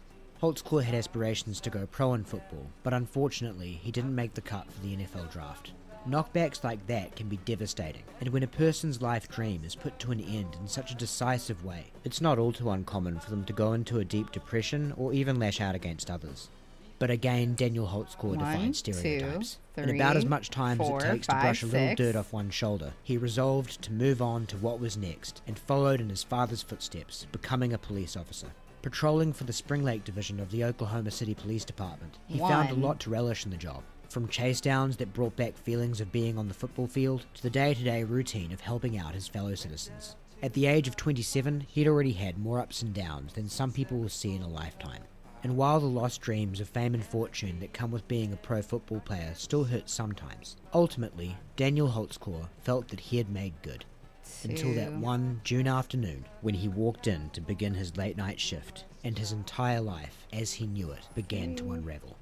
A month or two and none of this will matter very much. Given the onslaught of abject horror you've been subjected to earlier, it would be understandable if you found the fawning introduction of this video's second half to be in very poor taste. But there was a reason for it beyond serving as a tonal shift. Although it's not unheard of for someone who was previously seen as a pillar of the community to be revealed as a sexual deviant or even a serial killer. Typically in those sorts of cases, previous red flags or troubling incidents that were observed by those around them will come to light after the fact. For a serial rapist and extreme sexual sadist to have absolutely zero instances of transgressions or questionable behaviour noted by ex-girlfriends or their peers is... That's weird. Well, it is certainly atypical. That's not to say it's impossible, but it is unusual enough that it should give you serious pause before concluding their guilt, absent categorical proof they're the culprit of the deeds in question, which leads us to a much less I'm speculative so sorry that point you can't that's see key to this. The proposition of camera is Daniel definitely Holtzclaw's moving. innocence. 11. Detectives Kim Davis and Rocky Gregory were convinced of Daniel Holtzclaw's guilt from the outset. This is not so much an allegation as it is a matter of public record. Before we started the interview, I felt like that what Jamie told me was the truth. Why is this It was my happening to me? main focus. I'm a good person. I was going to put him in prison. The extent of their bias is illustrated all the more vividly when observing how they responded to holes in their model. After deciding that Holtzclaw was guilty of what Janie Liggins alleged, and was Hi, also James, the how officer are responsible you? for the So rape of Terry sorry. Morris, they came to the understandable conclusion that there were likely more unreported cases out there. They also concluded that if Daniel Holtzclaw was a serial rapist, then he would almost certainly have Babe. some skeletons in the closet of his personal history. Can you help also me? an understandable conclusion. The camera keeps coming because, undone. as has just been noted, I need more the vast tape. majority of the time, a person with this sort of profile would indeed have some sinister actions in their past. Sinister actions that, even if well concealed, would be unearthed after some serious digging. And so seriously dig they did. They interviewed multiple people associated with Holtzclaw, both inside and outside of his police work, and after none of them were able to cast aspersions on his character, they moved on to the town of Ypsilanti, Michigan, where Holtzclaw had gone to university. Again, not a negative word was More to or be no? found pertaining to Daniel Holtzclaw. Leaving no stone unturned, It's the they then bottom journeyed to Enid, is, like, Oklahoma, weighing tracing it. the investigation of Holtzclaw's propensity for sexual assault all the way back to high school. Another piece? Just as before, How they long? found no romantic partner who could recall any sort of wrongdoing, or even an associate who could remember witnessing something untoward. And after finding absolutely nothing in Daniel Holtzclaw's past that fit with the profile they'd created based off of his alleged actions, at not one moment did they reconsider the pursuit of him as Oklahoma City's most prolific serial rapist. Of course, you might forgive this bias in light of how vindicated their See you theory later. wound up being Have a later good on. one, Fancy After Frog. all, Thank as you. we've Sorry. seen, they did indeed find multiple women Should I do a new Holtzclaw one? was confirmed as having come into contact with while on duty, who all had strikingly similar accounts of being sexually assaulted by a police officer. And that's quite right. Numerous reports detailing the same MO are indeed very damning in a case like this. But Thank much you so less much. so, Are you those making tea? similarities and even Are the you initial cooking? accusations themselves are prompted, something Oh. that will become a recurring theme on this side of the video. The integrity of corresponding accounts is further compromised if the nature of the alleged crime, the MO of the suspect, and or the Yeah, suspect's my identity hands were is all the way publicly up here a known. second This ago. poisons Jeez the well, Louise. as any potential complainant who's contacted or comes forward may I be do have privy a to green information screen, that yeah. will make their story more credible. We begin tonight with some shocking allegations against an Oklahoma City police officer. Okay, so now we are doing and forced to perform oral sex during a traffic threes. stop. She talked exclusively with Newsline crime tracker Adriana Ivashinsky, who joins us for the story now live. Adriana?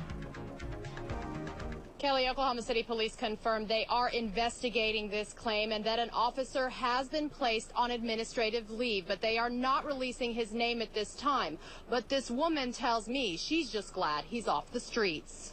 This woman agreed to talk with me as long as we protected her identity. She says she was driving home from a friend's house last Thursday around 2 a.m. when she was pulled over. And as I passed 15 Lincoln, the lights changed. That's when he put his lights on. I say, what did I do? The 57-year-old grandmother of 12 says she pulled over to the nearest side street right by these buildings. She says that officer told her to get out of her car and then frisked her. And there were security cameras all around. So he patted We me should down, be he up didn't find to, anything. She tells me the officer then told her to 18 undress. at the end So of I raised this. up my blouse, he wanted to raise up my bra. I did all that. He took his flashlight, he shined it on my chest. She says he then forced her to perform oral sex while she was sitting in his squad car. I said, oh no, sir. I said, you ain't supposed to do this. I said, you're supposed to do this to me, sir. This grandmother says a car even passed them during the incident. He said, hurry up. He's like, you got off for duty. He said, I don't have all night. She says the entire time she feared for her life. I said, sir, no, I can't do this. He said, come on, just a minute. I said, sir, I can't do this. I said, you're going to shoot me. I You're gonna do shoot need a me." new tripod. Really, the problem is that I don't have enough desk space to like even bother with that kind of thing right now. Where I'm gonna get a new desk sometime. The shelf that we got is breaking, by the way, so I'm gonna have to replace that too. Very personally. Fucking That what officer number was booked I into on? jail earlier today for allegedly is sexually 1, abusing several women 2, throughout the past 3, couple of 4, months 5, while he was 6, on duty. 7, He's off the 8, streets 9. tonight, Okay, we're on but investigators 10. are worried there could still be more victims out there. This Oklahoma City police officer accused of violent crimes. Daniel Holtzclaw has been on administrative leave since June when a woman 11. accused him of sexually assaulting her during a traffic stop. Now, rape, sodomy, and sexual battery are just a few of the complaints against him. The Sex Crimes Unit uncovered 6 other women who also claim to have been abused by Holtzclaw. Traffic stops, some of the Yeah, individuals right. were actually just Sure walking, walking in a neighborhood, and they were stopped, searched, threatened in some way. With arrest or something to that 15. extent, and as a result of that, coerced them into providing sexual. Yeah, I favors. can't imagine. While all Bardick, the charges will be examined, a not cop, all of I them would be can so given equal scared time. the whole and so fucking to illustrate time. the flaws and bias involved with this investigation, and lay some of the foundation for your reassessment of Daniel Holtzclaw's guilt, it's important to revisit the case of Terry Morris, whose allegation, you'll recall, predates the Liggins traffic stop and the resulting investigation into media attention. Her case was assigned to Rocky Gregory on May 27th, still several weeks before he'd be pursuing Holtzclaw as her assailant. Gregory actually had quite a lot of difficulty even finding Morris for her version of events, as she had been wayward on the streets since the night she initially reported being raped by an officer, and none of her acquaintances knew where to find her. However, on June 3rd, Gregory is informed that Morris has been detained at Northeast 26th and Urban League Court, and he finally gets the chance to interview her. She was very unhappy with the circumstances surrounding the interview, and seemed to have lost interest in pursuing her assailant. You know I gotta encourage you to go through and talk to And now we're on 4s. I can't have this guy running around Oklahoma City. But somebody else can do it. I don't want to. I just want to leave it. I want to try to. Let me ask you this. Do you have children? You do, or you very close to your children? Are they going with you? I don't want to. I just want to sign a paper, please. Please. Give me 2 more minutes. And I'll Officially found the weirdest object in the trash. Okay? Tell me. I'll fill it out as I talk.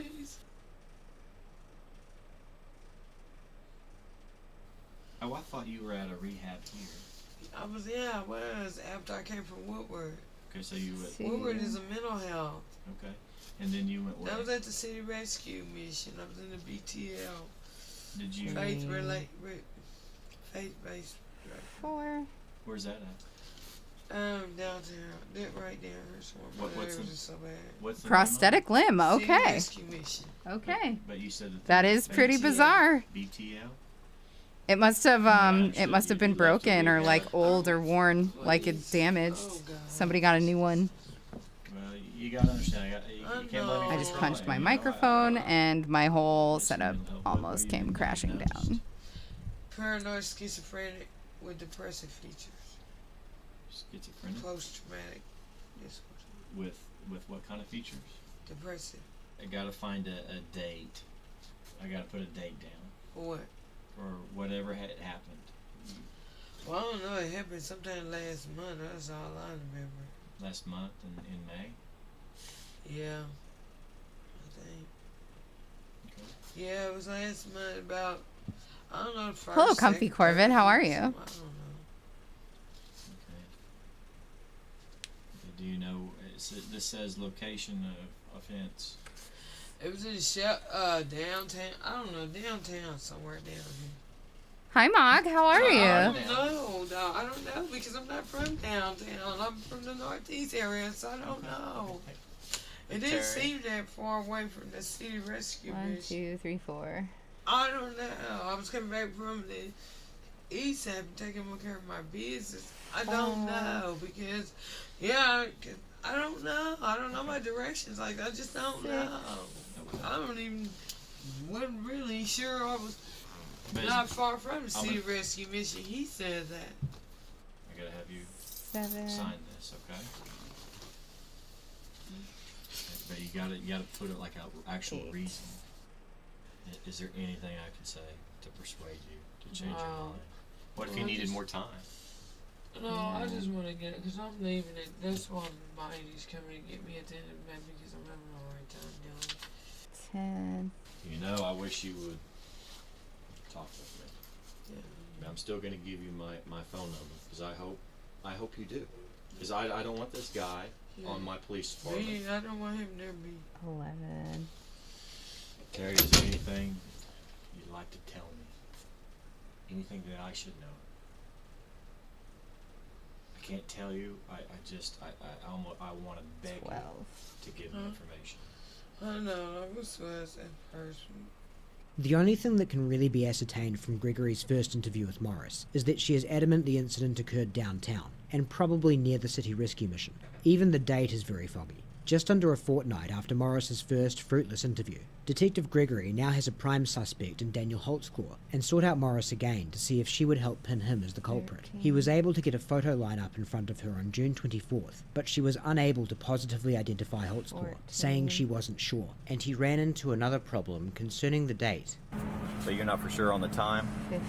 Now before you thought it was at the end of May 20th, 21st, is that still? Yeah. That still sounds right? Like just a couple of days before you talk with the officers? Yes, sir. Okay. Are you interested in going forward with this? 17. As noted Poor during Terry. Holtzclaw's interrogation, his GPS data did have him downtown on the 20th, but this was only for a brief period when he was making a county jail arrest. His patrol car never made peculiar stops in the downtown area after that, making his rape of Morris near the city rescue mission on that date logistically impossible. In fact, it was logistically impossible for Holtzclaw to have raped Morris in that area on any date, as his GPS data never showed any kind of stop in downtown that could fit with that scenario. He had recently run Morris through the Varuna database though, on May 8th, nearly 2 weeks prior to the date of the incident, and Holtzclaw's encounter with Morris took place at Liberty Station Apartments, about 4 miles from the city rescue mission. It was also an encounter Holtzclaw did not make any attempt to hide, as he called Morris in at the time. I want to run LSDL. Last name is Morris, Mary, Ocean, Robert, Ida, Sam. First name is Terry, Tom, Edward, Robert, Ida. They're with us, 63, Barfield. 3. From the perspective of wanting to strengthen the case against Holtzclaw, Gregory's second interview with Morris was a disaster, but still he was not deterred. On July 10th, he interviewed Morris for a third time. Excellent. And now the circumstances were we want to get to where Morris was in we're Oklahoma County doing jail for a 42 drug of charge them. and eager to transfer We've got to a Riyadh. while to go. During that interview, she changed the location to Liberty Station Apartments. She never I just explicitly revised the realized- date, but because May 8th was the day Holtzclaw Are we stopped starting her, on the that head? was just taken as a given.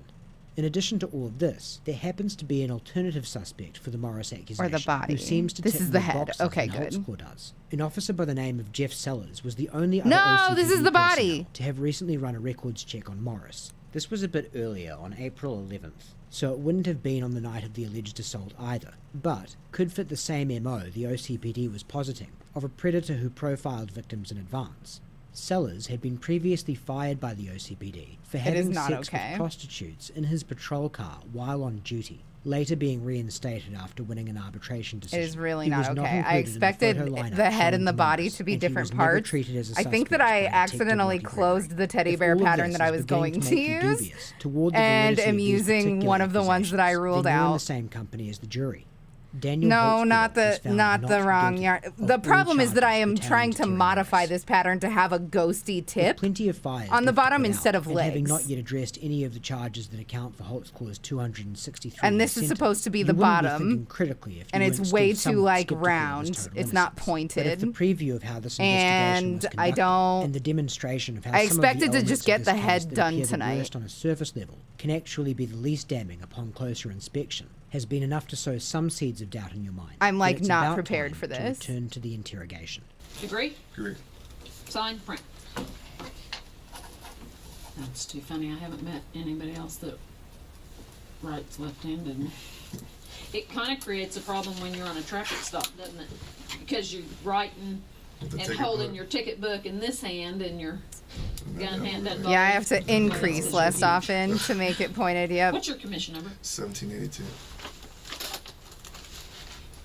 I masturbate right and left. Okay. Does that work? Yes, you heard that correctly. Detective Rocky Gregory has just used his first words in the room to announce he's an ambidextrous masturbator. One noteworthy feature of this interrogation that was largely scrubbed the first time round is both Davis and Gregory's frequent and deliberate use of crude language around sexual topics. One explanation for this is that they're trying to establish a cavalier attitude toward the sorts of acts That they're trying wasn't- to move James, Holtzclaw that wasn't toward a the confession. rapist. The less he thinks they take this sort of thing seriously, the more he'll be willing to disclose. Another explanation that's been posited by Brian Bates, a member of Holtzclaw's trial defense team and the owner of the website that's watermarked at the bottom right corner of the screen, is that this was a misguided attempt at rapport building. The idea being that because detectives knew Holtzclaw was a high school football star, he would probably respond well to jocular locker room language. Both of these explanations make enough sense. What doesn't make any sense in either case, though, is that after it becomes immediately apparent that Holtzclaw is visibly uncomfortable, and therefore this approach is going to have the opposite effect of causing him to open up or relate,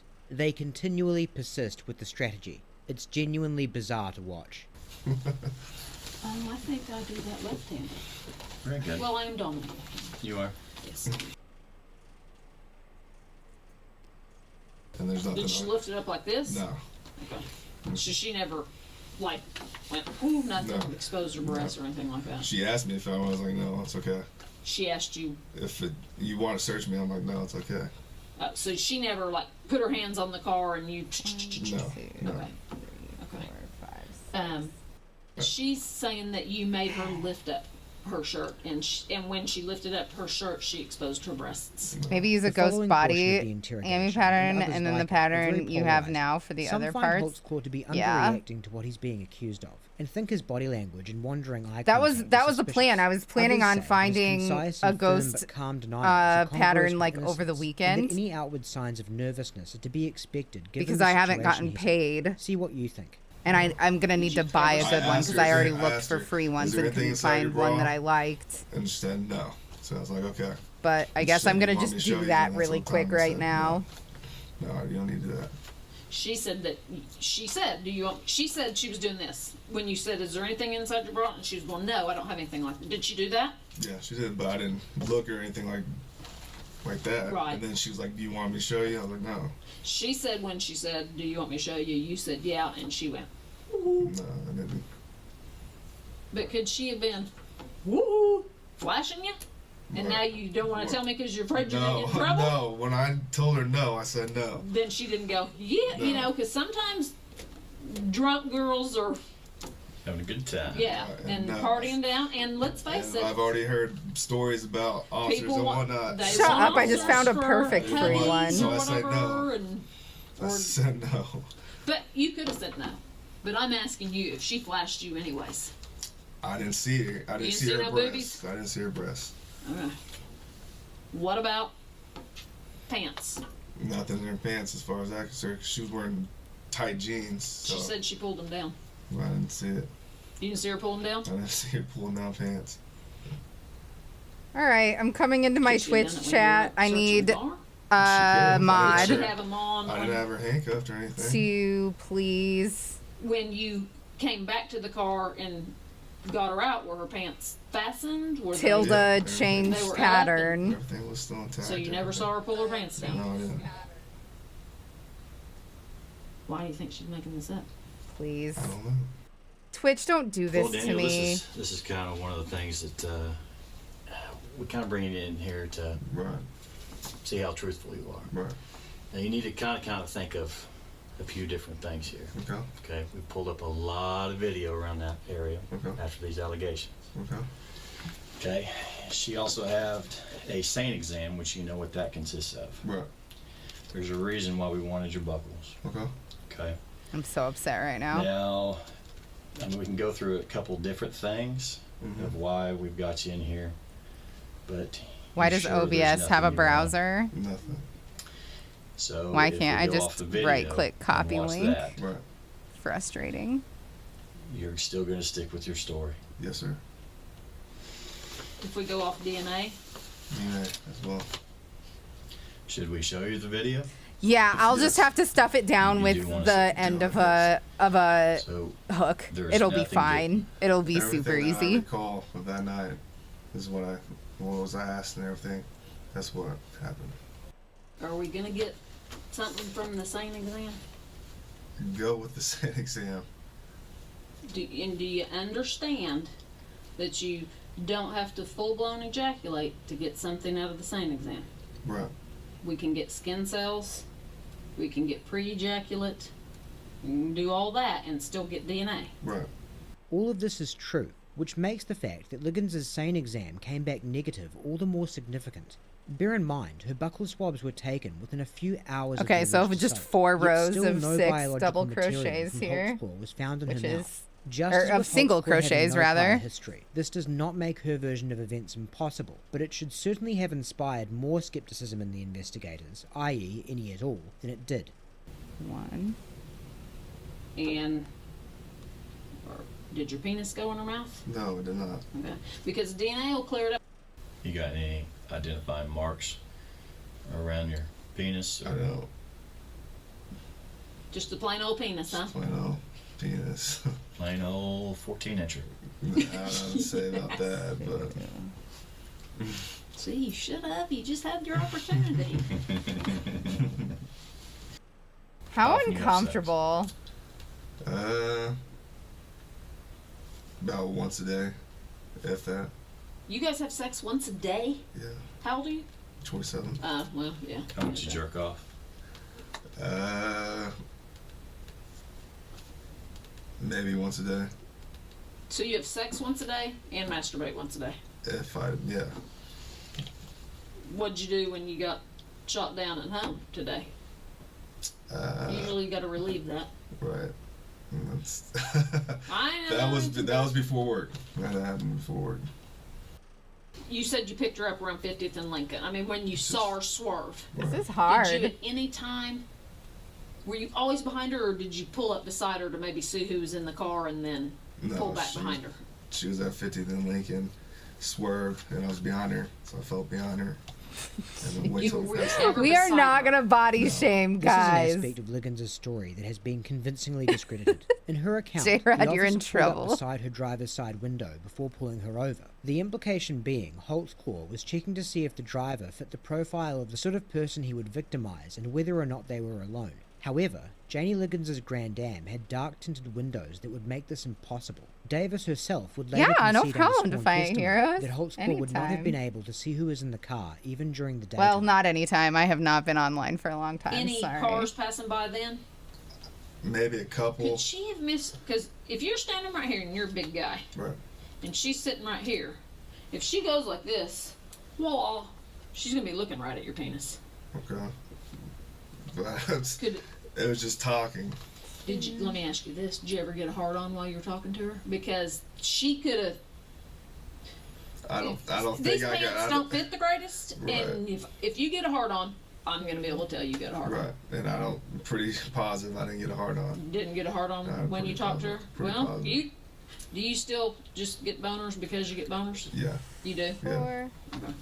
So, have you ever got a boner on a call? I'm pretty sure I have. Okay. Pretty sure I have. But it's not something you would No. remember. I mean, I would remember. Sorry, I if had to got a pull hard that on. up to my face for a second there.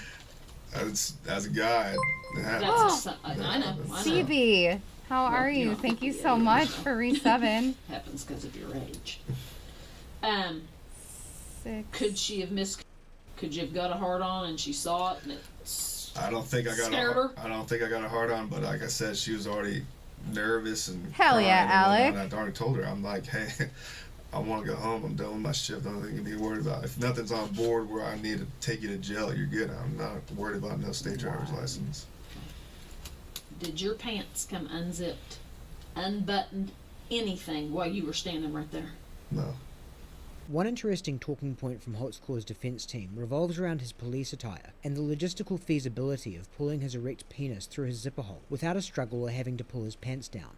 In addition to having a tight-fitting uniform over a muscular Good body, golly. as well as a bulletproof vest and a heavy gun belt, Holtzclaw also sported compression underwear that took significantly more effort to pull down than normal boxers. Yet many of his accusers, including Liggins, stated that he pulled his penis through his zipper in not much more than an instant. Depending on how critical you want to be of this argument, you might allow that being on the receiving end of something as traumatic as a sexual assault would warp your sense of time and make everything seem to be happening quickly. In the case of Liggins, though, there's an additional hurdle.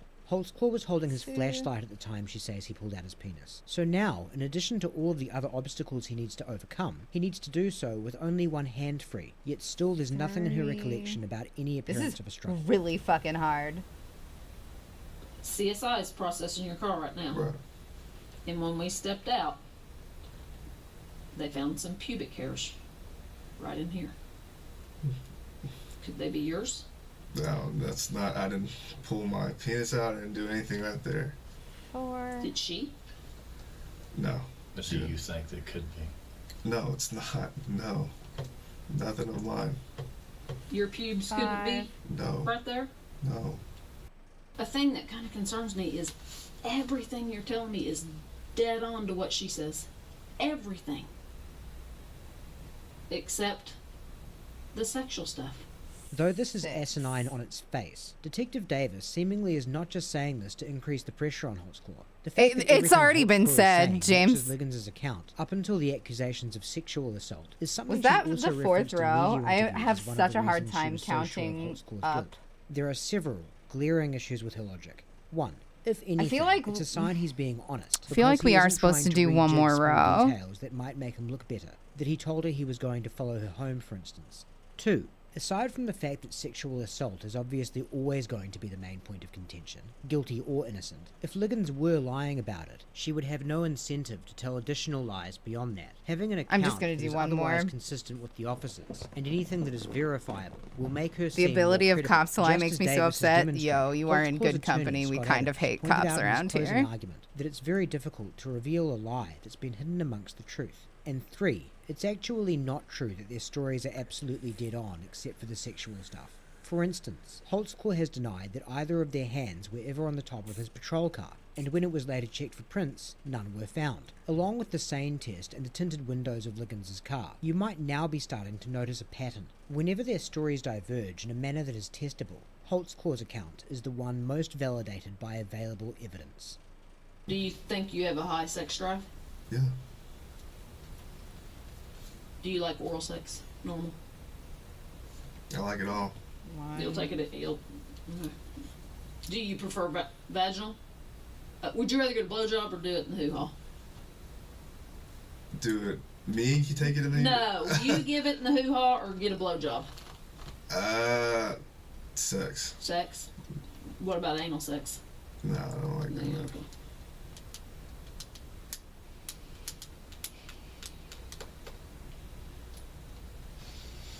Okay. I'll just step out. I had some questions about some midgets, but I guess I'll leave that alone. Have you ever had sex with a dude? I've never had sex with a dude. You ever wanted to? I do not. I do not want to mess with a guy. Carrie Hunt? Carrie Hunt. What's her number? Can you go through my phone? Yeah. I have a badass horseshoe-shaped scar on the You back, created or some on the more top work. of my head, and 2 smaller ones on the side. This is my villain I just origin talked- story, straight up. She said she was asleep when you got home and you did not try to have sex and you did not have sex. I did try to have sex. She said you didn't. And I asked her, could you have been asleep? And you had kind of, no. And she said no. You did not try to have sex. As much as I don't want to involve her, I tried to have sex with her and she was asleep. The entire "did you try to have sex with your girlfriend" portion of the interrogation is peculiar, as it's linked to whether or not Holtzclaw is guilty of any crime is tenuous at best. In fact, if you were going to try to draw any conclusion from it, you could argue his attempting to do so would be more of an indication of guilt, because if he performed forcible oral sodomy on Liggins, but didn't ejaculate, he may well be aroused and in need of release by the time he got home. In fairness to Davis, though, she likely doesn't really think it's material, and is just attempting to increase the pressure on Holtzclaw by making him feel as if he's been caught in a lie. I don't know what to say, because it just looks like I just caught you in a lie. And now I don't know what to believe. Yet funnily enough, Oh my this God. point of contention made it all the way to trial. Carrie Hunt was the defence's only witness, and prosecutor Galen Giger pursued her in Holtzclaw's contradiction.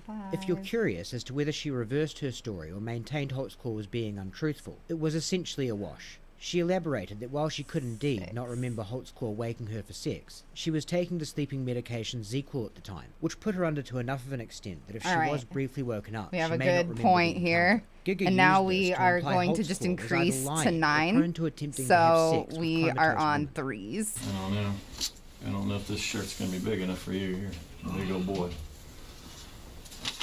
Ugh, I would love a desk surrounding me. I just feel more comfortable in like small closed-in spaces. The second go over the interrogation will double as the defense analysis for This is gonna linchpin get a little accuser bit Jenny Liggins' easier. claims. Just to reiterate, no direct Thank evidence was goodness. ever found to corroborate her accusations, despite an exceptionally prompt SANE exam, and investigators going to great lengths to verify her story, quickly taking Holtzclaw's car and clothes, and closely examining them for incriminating material. Couple that again with the fact that in all areas where Holtzclaw's account contradicted Liggins's, the facts pointed toward his side of the story. And now consider this. A jury in a criminal trial is instructed that they can only deliver a guilty verdict if they believe the defendant's guilt to be beyond a reasonable doubt. To put a finer point on it, that means that while the case doesn't have to be so solid as to be categorically proven, more likely than not is not good enough for a conviction. Even if they believe in the accused's guilt somewhere in the range of a 70-30 split, still they should return a not guilty verdict. To bring back the guilty verdict, they must believe that no reasonable person could believe the accused is the one telling the truth. Daniel Holtzclaw was found guilty on all counts pertaining to Janie Liggins. After Terry Morris, there are 4 more accusers whose allegations rendered only not guilty verdicts. One will be explained in detail later on. The remaining 3 are Florine Mathis, Carla Rains, and Kayla Lyles. Holtzclaw had stopped and called in Mathis's car near a suspected crack house, several blocks from where she alleged the assault occurred. His GPS data also never had him making a stop at the location she insisted on. This, coupled with other demonstrably false claims and contradictory statements in her interviews and testimony, presumably caused the jury to find she was not credible as a victim. When Carla Rains was initially interviewed by Detective Gregory, she calmly denied being assaulted by a police officer 7 times. Have you ever come to any contact where an officer has been inappropriate? No. Have you ever had to expose yourself to them? No. Mm-mm. But you wasn't asked to, if you had any drugs on you, anything like that, and you had to... Expose myself? Mm-mm. No. Mm-mm. I haven't had... How did you get my name anyway on something like this? I've never seen that before, but... Mm-mm. Gregory left this out of his police report. That is very important to note for when we start getting into more of the guilty verdicts, because not all of Gregory and Davis's interviews were recorded. If their police reports can have such significant omissions as is shown in the Rains case, then interviews that are documented only by detectives' written accounts should be treated as highly suspect. After initially denying any inappropriate experiences, and now we just stated do a police 2 more officer rows had of once 9. exposed himself to her at a gas station, and that officer was black. Gregory showed no interest in this incident, and after further prodding, Rains recalled a police officer stopping her and asking her to pull her bra out and shake it in order to check her for drugs. She characterized it as a relatively innocuous and routine encounter, and placed it in the summer of 2013. By the time she was at trial, she alleged the officer had told her to expose herself, and moved the date to March 14th of 2014, the day Holtzclaw had stopped her for approximately 10 minutes. When asked about the reason for the date change, she stated it was because the DA had told her that was the correct one. Kayla Lyles made her accusation through her parole officer on September 16th. Yeah, I feel like a scene would have looked really bad on a point At this point, Holtzclaw had been shown on the news, and she knew Detective Davis. So I think that going spiral was probably the right call. So thank you for saying something, dramatically from 5 to 10 minutes when she was initially interviewed, and 10 minutes if that during the preliminary hearing, to up to 30 minutes by the time she took the stand. The prosecution placed the date of her rape on June 18th, which means they argued he did it shortly before raping Janie Liggins and less than 24 hours before he handed in his clothes. Despite the extent of the alleged rape and its proximity to Holtzclaw submitting physical evidence, no DNA profile matching Lyles was found on his uniform. And so with 21 years covered and 242 to go, it's time to look at the rest of the guilty verdicts. First, we'll start with Sherry Ellis. Issues with the Ellis case begin from the very first time she spoke to Detective Davis over the phone. Davis stated to Ellis, I work in sex crimes, and I've been working some cases, and I received a tip that you may have been sexually assaulted by a police officer. Of course, she had received no such tip. Davis and Gregory had just gone through the records of people Holtzclaw had run searches on, and narrowed down a list of people who fit the profile they had created. African-American females with a record of drug abuse and or prostitution. The detectives were within their rights to put their theory that they were dealing with a serial predator to the test, but the correct way to put it to the test would have been to interview their subjects, asking open-ended questions and seeing what came up, not telling them from the outset they suspected them to be victims of sexual assault. And there were some areas of Ellis's account that started to seriously drift from implicating Holtzclaw. Tell me your description of him. He's black. He's okay. He's black male. Muscular. Muscular. How tall could you tell? 9. You're pretty tall. How tall And are now you? we're back to 1. Okay. It's all coming up, Doxy. Is he taller than you or shorter than you? Like right here, maybe, like that. So you think he's shorter than you? Yeah. Okay. Ellis recalling her assailant as being black and somewhere in the vicinity of 5'9" should have been a rather alarming contradiction to the theory that the 6'2" Japanese Caucasian I'm Holtzclaw very was the happy that you're perpetrator. doing better But just now. as before, hits were taken as Very happy validating to the hear theory, that. and misses were written off as minor bumps in the road. And just as with Terry Morris, they failed to investigate an alternative suspect that fit the description. Lieutenant Alex Edwards was working the same late-night shift as Holtzclaw on May 6th, the date they ultimately placed the assault based on GPS data and records checks, and he was patrolling an area just to the east of where Holtzclaw was on duty. Unfortunately, things get really interesting after Holtzclaw's conviction. On October 14th of 2016, Edwards was arrested in a prostitution sting operation. He was also found to have been negotiating oral sex among other sex acts via text messages with a prostitute, as well as feeding her information about police operations. Edward's known misdeeds and movements on May 6th are not enough to convincingly implicate him as having raped Sherry Ellis, and you can't fault investigators for not being able to see the future. But the fact that despite his appearance being much closer to Ellis's description, he was never so much as shown in a photo lineup to her, is yet another example of Davis's relentless bias. Holtzclaw's GPS data also presents some big problems for Ellis's story. Here's a quick explanation from Brian Bates, taken from the documentary Daniel in the Den by Michelle Malcolm. Uncovering another cop rapist that was also doing he was only in the area for a minute or two and was simply driving by. So we stopped by the infamous former schoolyard, where Ellis claims he parked and raped her for 10 minutes. His GPS shows that he never stopped. It shows that he went about 2.3 miles per hour. It shows that he drove through the area, he was here about 2 minutes, and that he left. He certainly didn't stop. He certainly didn't spend 10 minutes, so he certainly didn't commit the sexual assault that she claimed. It would have been impossible. Would have been to impossible. do what he did. This won't be the last time a clip from that documentary is used to cast doubt on Daniel Holtzclaw's guilt, and so due to the socio-political undertones that make this case so toxic, it should be noted for disclosure that Michelle Malkin is by any reasonable standard a partisan. As an openly and staunchly conservative journalist, as well as a consistent critic of the BLM movement, she certainly has a dog in this fight. But when dealing with a serious case like this, it's important to play the ball and not the player. Malkin's research on this topic has been thorough and substantive, no matter what her motivations may be. One final note on Sherry Ellis. She was interviewed for a 2020 piece on the case, and parts of that interview shed light on how problematic it can be to make a decision on whether or not someone is telling the truth based only on how truthful they appear. He drove me to a school, and let's talk about the school in the back. And he opened the door, he told me to get out, and pull my pants down. You describe him as being like this to you, right? And you're about 5'10"? I'm 5'11". 5'11"? Yeah. Daniel Holtzclaw's like 6'2". Oh, see? I still didn't know that. I mean, that's kind of a big difference, right? Yeah, well, I really didn't pay any attention. I really didn't. I just knew it was being done to me.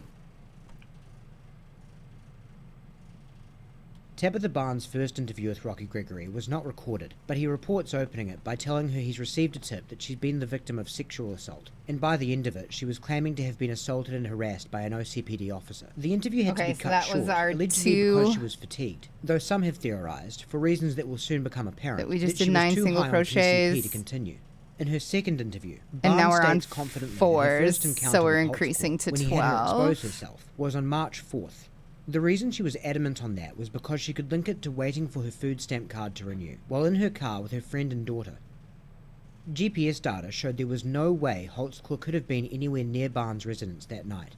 By the time she got to trial, the date had changed to February 27th, with no explanation.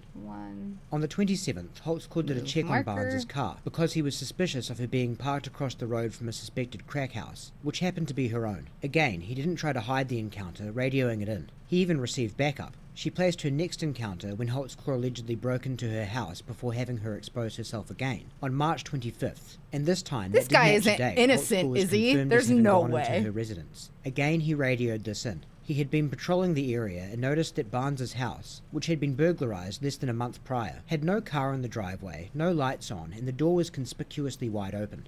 The very next evening, he again called in a stop at Barnes' house, knocked on her door, and requested to search the house for drugs. This much is documented fact and matches her initial account. J-Rod, you can turn off the emote only chat now. These interactions aside, it may be starting to come across as Good night, Alec. Have a good one. But bear in mind, Barnes' residence was widely known as a crack house. Holtzclaw was within his rights to request a search and did not force himself in when Barnes invoked her right to refuse a search without a warrant. There was never any corroborating evidence or witness for any of her allegations of sexual assault, and so many details surrounding them changed back and forth and back again between her initial report and the trial that it's impossible to list all the discrepancies within a few minutes. Her associates, partner, and children were never able to reliably and consistently support her version of events for any given encounter. Tabitha Barnes was also at the center of one of the most sensational trials. You had a timer for 10 minutes? Oh, geez. No. It should only ever last like 1 minute. Barnes was high on PCP. The judge had to actually cut it short for her to step down and get tested, after she denied having taken anything more than her prescription medication. She was allowed to resume her testimony later in the afternoon, after the court determined she had sufficiently sobered up. According to Detective Davis's report, she immediately told Carla Johnson that she had received a tip that she may have been sexually assaulted by an Oklahoma City police officer. The interview was not recorded. Johnson stated her assault occurred on May 26th at about 2 a.m, and Holtzclaw was confirmed as having stopped her on that date. But a couple of hours earlier, around midnight, Johnson initially stated that Holtzclaw had grabbed her breasts over her shirt during a pat search and that she was not wearing a bra. By the time of the preliminary hearing, that changed to him putting his hands under her shirt. Thank you and bra so that she much, was Defiant wearing. Then Heroes. at trial, it was a combination of the two. Congratulations, Over the shirt, but she Comfy was wearing a Corvid. bra. That's so When recounting wonderful. Holtzclaw's fondling of her vagina, she described her protestations using language that was oddly similar to the account Janie Liggins had given in the news. I said, oh no, sir. I said, you ain't supposed to do this. I said, you ain't supposed to do this to me, sir. No corroborating physical evidence was ever unearthed, nor were any eyewitnesses found, despite the incident taking place on a busy street. Rosetta Great claimed that Holtzclaw had given her a ride home when he came across her high on crack and prostituting herself, and that he had not called the transportation in. On the road, no SCL left end is great. George, Robert, Adam, Tom, Edward. First name is Rosetta. Robert, Ocean, Sam, Edward, Tom, Adam. Date of birth 76, black female. 45 out on 1 at 14th and Jordan. 45 is 1014 with a female is 60 Culberson. Drive starting mileage is 09. She stated that when she was performing oral sex on Holtzclaw, she found it difficult as he was so unkempt. Holtzclaw frequently shaved his privates. Because of her discomfort, she claimed she had to wipe her mouth on her hand, and then she wiped her hand on a nearby chair. She also claimed to have wiped her vagina with a towel immediately after Holtzclaw left, which she then threw back in the closet. No DNA from Daniel Holtzclaw was found on the chair or anywhere else in Rosetta Great's room, and the towel was never found. 11. None of Sarita Bowen's interviews were ever recorded. When Kim Davis first contacted her and told her she had received a tip that she was a possible victim of inappropriate behavior involving an Oklahoma City police officer, And then I think we just do 2 rows of... We are supposed to do 3 rows of 12. Her encounter with Holtzclaw was confirmed as happening on the 21st of May. She initially said he had ejaculated. I'll check it out, Comfy Corvid. I just, I tend to not look while I'm streaming. Whether or not he pulled his pants down. She did not report any assault until over a month after Holtzclaw's identity had been revealed in the news. No physical evidence was ever found to support her claims. Regina Copeland's account of how her assault transpired was categorically disproven by Holtzclaw's GPS data. She claimed Holtzclaw allowed her to drive her car to her relative's house, as he followed her. Holtzclaw's car never even went down her relative's street. His GPS data also revealed that his car was stopped on Miramar Boulevard, the only location the rape could have taken place, for a maximum of 4 minutes and 33 seconds, minus the time he radioed his location into dispatch. Copeland initially stated that the rape had taken a long time. At the preliminary hearing, she gave a time frame of 5 to 10 minutes, and then at trial that changed to no more than 3 minutes or so. She did not report any assault until over a month after Holtzclaw's identity had been revealed on the news. To make sure no physical that evidence was ever found to support her claims. It curls without a wire in it. This pattern calls for a wire. And then there's Adira Gardner. This is a big one. As you'll recall, this is the 17-year-old whose DNA was found on the fly of Holtzclaw's pants. That was one of the biggest elements of the story in the media, and one of the main talking points for the prosecution. But it's another example of how some of the elements in this case that appear to be extremely damning can become much more benign as you continue to learn more about them. To help explain how that's so in this instance, here's another clip from Michelle Melkin's documentary. Dr. Dan Crane, professor of biological sciences at Wright State University, is a leading expert on DNA. The presence of a DNA profile doesn't tell us anything about the time frame or the circumstances under which that DNA came to be on the evidence sample. The first. And it's easier than you might think for one of these tiny particles to transfer. I have 2 different kinds of sweetener. This time. Sugar and an and then on the sweetener. 24 row. And I think what we can on do row is just 21, show how the transfer when we're starting to do 24, remind me if I'm still live that the second rip them open, 12 I'm going to put some of my sweetener on my need hand. to be double crochets. Full gram with a sweetener. So I got a pretty sweet hand right now, right? Mine's all naturally sweet. Yeah. So the thing is that it's not going to be at all surprising if at this point we shake hands. You want a twisty tail or a curly one? Like I want it to like make an S. I got a lot of sugar on my hand, right? Here. You got a lot of sugar on your hand, right? If we were now to take our hands and pick something up, like a water bottle, for instance, would you be surprised if when I put the water bottle down, we look and we find some sugar grains on that? Right? I think that's entirely reasonable. That's frightening. My DNA, the sugar, is on that water bottle. even though I didn't touch it. It transferred when we shook hands. And it gets even scarier. What if we never even touched? If I grabbed a purse the way that Daniel did when he was rifling through his 17-year-old accusers, and I pick up an object. I'm just going to see how much time is and left. if I handed it back to you, quick. Sure. What yeah, would be there's on like it? 20 minutes left. Interestingly, all that I see is sugar. I don't see any of the artificial sweetener, but I don't think it's at all remarkable that we would find some of that sugar on this article.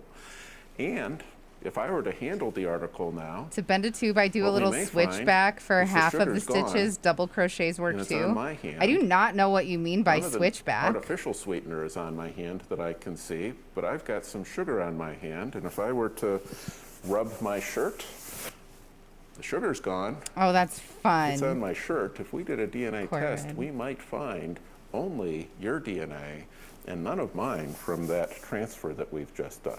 And if you had gone to the bathroom, Would double is it crochets be a possible lot that some of messier, that sugar could have Brad? transferred to the fly of your pants? Well, of course, right? There's nothing magical about the fly of somebody's pants compared to any other part Nice. of their clothing.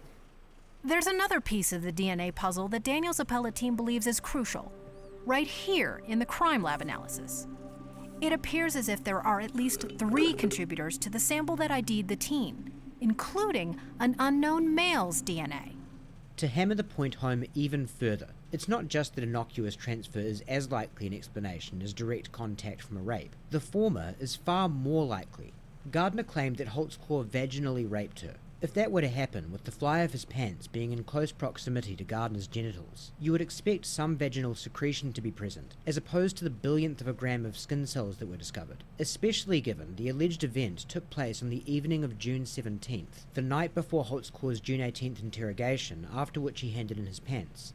If you've been paying close attention, that detail might have given you somewhat of a shock. Gardner's is one of 3 allegations placed within a 24-hour period, along with Janie Liggins and Kayla Lyles. The prosecution's official version of events that they argued in court was that Daniel Holtzclaw raped Adira Gardner sometime in the evening of the 17th, then raped Kayla Lyles in the early morning hours of the 18th, went back to the station, clocked out and turned off his computer, and then raped Janie Liggins on his way home from work. Doubles An would leave bigger absolute holes, but I don't think that rampage, matters and yet unless he you're left doing a barely dense a trace. stuffing. The prosecution also lied about the evidence. In his closing, I'm gonna Galen see Giger how told the it jury looks. emphatically that the DNA had come from the walls of What's a Gardner's switchback? vagina. Oh, do This you was mean in like spite of you the go fact that the back state's own around? expert had conceded earlier That's in the maybe trial smart. that it was not possible to determine Like, exactly where do Gardner's 6, DNA had come from. Unfortunately, and then that moment was very turn. fleeting, and Holtzclaw's attorney failed to object to Giger's Is that assertion. what you mean? Because I think I would A prefer final that. point on the DNA evidence before unpacking the last case. As was Oh, mentioned I just earlier, ran the out of argument water, that the sugar state had mama. Political motivations for pursuing Holtzclaw with such vigor has been characterized by some. I will as I will baseless and refund you that conspiratorial. 500 Giger's points. mischaracterization of the evidence was recently put forward. Turn in around, do filings half the to stitches, turn Oklahoma around Court of again. Criminal Okay, yeah, I Appeals. think I will do In that. its decision, I think the I will court do had that. this to say about the charge that Giger lied to the jury. Appellant claims the prosecutor argued facts, not in evidence. Appellant argues that neither the evidence nor science supports the prosecutor's argument in final closing that the DNA came from AG's vaginal walls and was transferred where AG said it would be on his pants. The DNA expert witness referred to the source of DNA as biological material, which could have been transferred in a liquid. AG herself testified that appellant put his penis in her vagina, suggesting that the DNA came from AG's vagina, transferred by the vaginal fluids, was a reasonable inference from the evidence. Put simply, what the court is saying is that because Gardner said that Holtzclaw raped her, that in and of itself is enough evidence to support the assertion the DNA came from her vagina as opposed to innocuous transfer. Does this strike you as the reasoning of a learned jurist, or circular logic indicative of some sort of agenda? And finally, we said there was one more accuser who rendered only not guilty verdicts, who nonetheless warranted looking at in some depth. The reason for that is that while her charges were ultimately of no consequence in the court of Oklahoma, they've been particularly devastating in the court of public opinion. The accuser is Shardarian Hill. She's the 22-year-old who Holtzclaw infamously added on Facebook.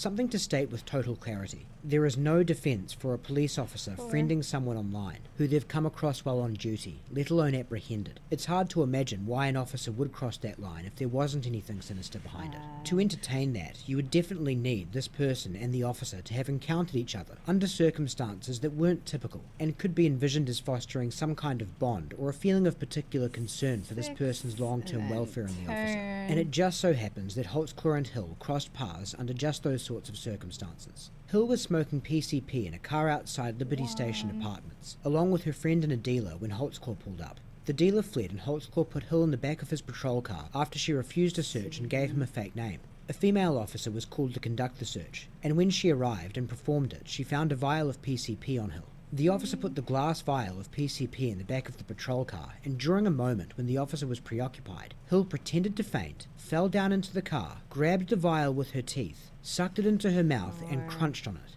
The officers had her spit out as much as she could, but now Hill had ingested a potentially lethal dose of liquid PCP, as well as possibly having loose shards of shattered glass in her body. She was rushed to hospital, and as Holtzclaw was the arresting officer, Hill was still in his custody, and so he was obligated to go with her. Holtzclaw was indeed with Hill in her hospital room for several hours. She was sentient, though very high for much of that time. And during those So hours, now they I'm talked. wondering, Hill gave do her I real name, turn some and of her go back the background, other and presumably way? they built some Or level should of I continue Certainly not to the point working where they in became this friends, or direction? Holtzclaw felt like he could let her go. As soon as she was released from hospital, he booked her into county jail on charges of possessing a controlled dangerous substance and destroying evidence. That notwithstanding, it appears he did have genuine concern for her Turn and again. wanted her to stay out of trouble after she got out of county. At least that's the defence's ascribed motivation for why he followed up with her via Facebook a few weeks later. When deciding whether or not you're willing to interpret things in such a generous light, there are two main things to consider. One is the Facebook messages themselves. Over the course of January through April of 2014, they chat back and forth sporadically. Their initial messages are innocuous.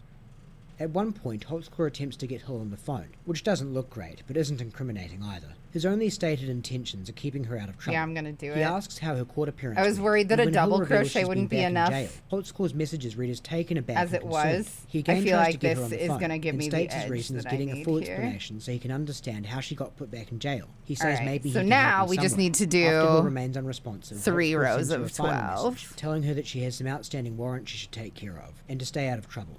No incriminating text messages were ever uncovered, and they never spoke over the phone. To reiterate, it was certainly inappropriate for Holtzclaw to have contacted Hill via social media and text, but it doesn't Thank you very substantially much for further your the charge help. that he viciously raped her while she was Bread in hospital. crochets. And that brings us to I the appreciate second that thing to very consider, much. Hill's account itself. It was somewhat brushed over in the prosecution half of this video, because the full details of it actually better serve the defense. Shadarian Hill's story of how she was victimized by Daniel Holtzclaw is, in the purest sense of the word, absolutely incredible. Hill claimed that Holtzclaw groped her breast in her hospital room while the door was unlocked and the hospital was buzzing with Is the staff. fucking He took off his heavy camera- gun belt and had her perform Am I oral losing sex on it her, again? completely leaving it to chance that a doctor or any personnel from the nursing station situated just 10 feet from the door didn't pop in during the assault. After the forcible oral sodomy was complete, Holtzclaw called Hill's mother and allowed them to talk over speakerphone. Hill told her mother about her arrest, and that her new police officer friend was going to help get her out of trouble. This caused Hill's mother to laugh at her and tell her she was high, after which the phone call ended. Holtzclaw then immediately walked up to her bed and put 2 of his fingers in her vagina. During all of this, there was one big obstacle to overcome in order to avoid getting caught by hospital staff. Hill was hooked up to a heart monitor and other equipment tracking her vitals the entire time she was in the room. If her heart or respiration rate were ever to spike dramatically, a nurse would be alerted and immediately go to the room. Holtzclaw's way around this? He instructed Hill to keep her heart and respiration rates at a normal level while he raped her, and miraculously, she did. Detective Rocky Gregory never seemed dubious of the plausibility of Shadarian Hill's scenario when he interviewed her, and at the very end of the interview, there was a jaw-dropping moment that also never caused him to question her credibility. So this is good evidence? Well, you tell me.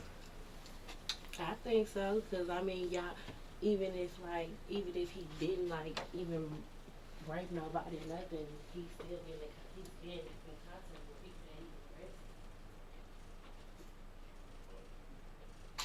Whatever you ultimately think of Holtzclaw's overall guilt, that Shadarian Hill's accusations made it to court should be enough to convince you that the investigators and prosecution prioritized laying charges and putting Holtzclaw in jail over getting to the real truth about anything.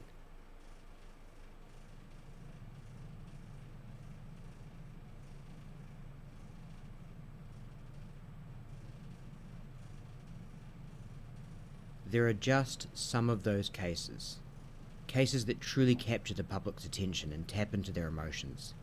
The qualities that bring national and international attention to a case and cause some people to form an obsession with them vary greatly. It could be because the person facing grave allegations is a famous and formerly adored individual, or perhaps a defendant with no previous notoriety just strikes a chord with the public. Something about them just inspires an irrepressible sense of ire. It could be that the crimes are so grisly that many people find it hard not to develop a morbid fascination with the perpetrator. Sometimes the themes of a case will so perfectly dovetail into some of the biggest social and political discussions of the times that they naturally Yeah, I lend definitely themselves don't want mass it to media be coverage. kinked. And there's one quality but that's a that good especially tip. serves to suck some people into spending countless hours reading, watching, listening, and talking about a case. The frustrating mark of ambiguity. When only one Reckless conclusion can be eating. true. Thank you but so much for the every raid. option seems to Everybody, have reckless glaring eating is problems with it. amazing.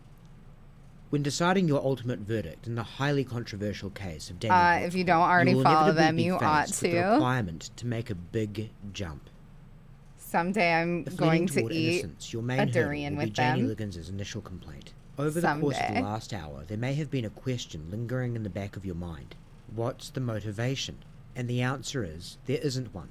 Or at least there isn't a very clear and compelling one. People have theories. There are arguments that a mixture of marijuana and medication she had taken shortly before getting in her car could have essentially caused her to hallucinate the assault, and proponents of that theory will point to several inaccuracies in her physical description of Holtzclaw as supporting evidence. But of course there's a gigantic difference between misremembering how someone looked and completely imagining that they forced you to put their For those penis of you in that your don't mouth. know me, my If name Liggins is were experiencing Zero that level Doxy. of I go by delirium, Doxy. It's hard to see how she would have been able to maintain the motor skills I to make do it home. creepy There's crochet monetary where we motive, of watch course, something and Liggins, along with that is others, have creepy, gone to file civil and I suits, which may crochet. pay out millions of dollars. To think the other Hope all's accusers well, could hope have all's smelled well with money you, when bud. the Thanks police so came much for knocking the was raid. one That's so thing. nice. But the How idea was your that when stream? Janie Liggins was pulled over Feel in the free to get early out of morning here hours if you're June tired. 18th, she all of a sudden began hatching a grand scheme to convict an officer of rape, using only her words so that she could go on to make a fortune through legal action, stretches the limits of credulity. She had no history of frivolous complaints before the traffic stop, and hasn't made any allegations against law enforcement or other figures of authority since. Then there's the motive of malice. It's Jax. that Thank you Liggins so did it much for all the follow. I revenge, appreciate you. Also, presumably just because welcome, she didn't like the way Fallout Holtzclaw Master. interacted with her. That this is Everybody the most help me plausible to explanation make Fallout tells you Master something. and The Jax depiction feel sometimes welcome. given of Liggins in the media as a sweet grandma who never put a foot wrong does go a little too far.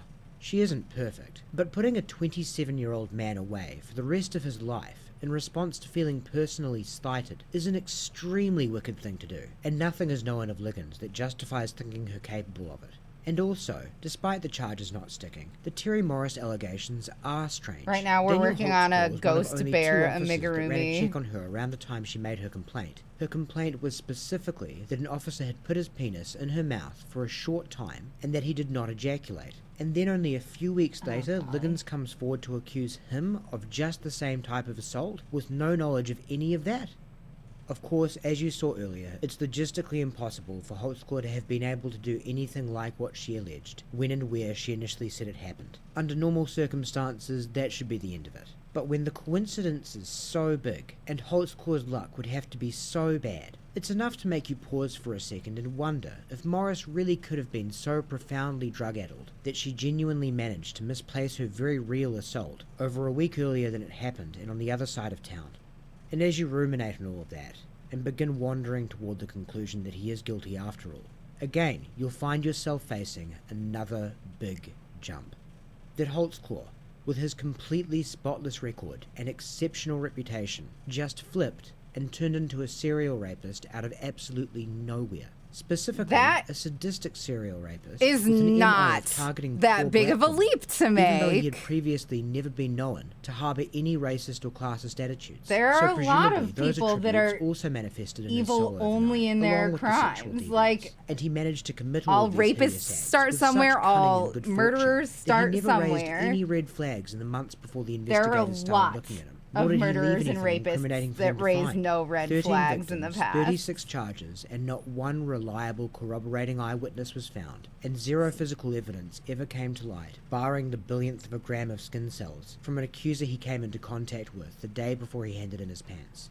Even the speculative evidence against him becomes less sinister upon closer inspection. For instance, with the turning off of his GPS, I don't know what to think. I investigators have pointed am out that a inclined memo to was sent believe out by the that chief of police a few months he before the was Liggins up traffic to stop, no advising good. all officers that they were not to turn off the system. It's perfectly reasonable to assume Holtzclaw just didn't read the memo, rather than nefariously disobeying it. But that isn't the real point. The existence of that memo proves the opposite of what the prosecution would like it to convey, namely that personnel turning off their GPS was all that uncommon or suspicious. For the issue to warrant being addressed by the chief of police, it must have been something relatively widespread. And then, of course, there's the seductive middle ground. The option you can take to make the concessions that look as if they need to be made, while still being able to have a final opinion and consider yourself a reasonable person. Guilty of some, not of none. Liggins was telling the truth, maybe one or even a handful of the others were as well, but the investigation was still biased, and some of the accusers were clearly coached and incentivized to make up stories. But unfortunately, again, you cannot escape a big jump.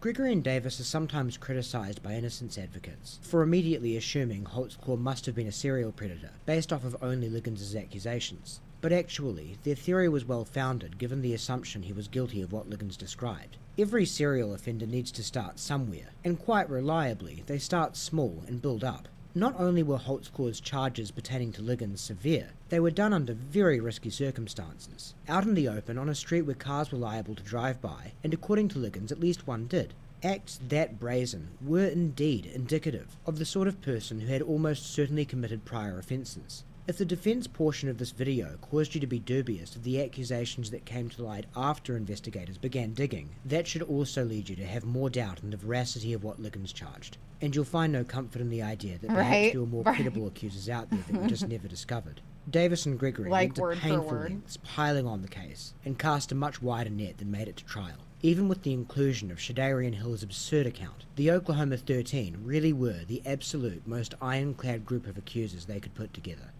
And so with no easy final answer, consider one more thing. Your worldview. Ideally that would be neither here nor there, but it very well could be the deciding factor in which way you break on this.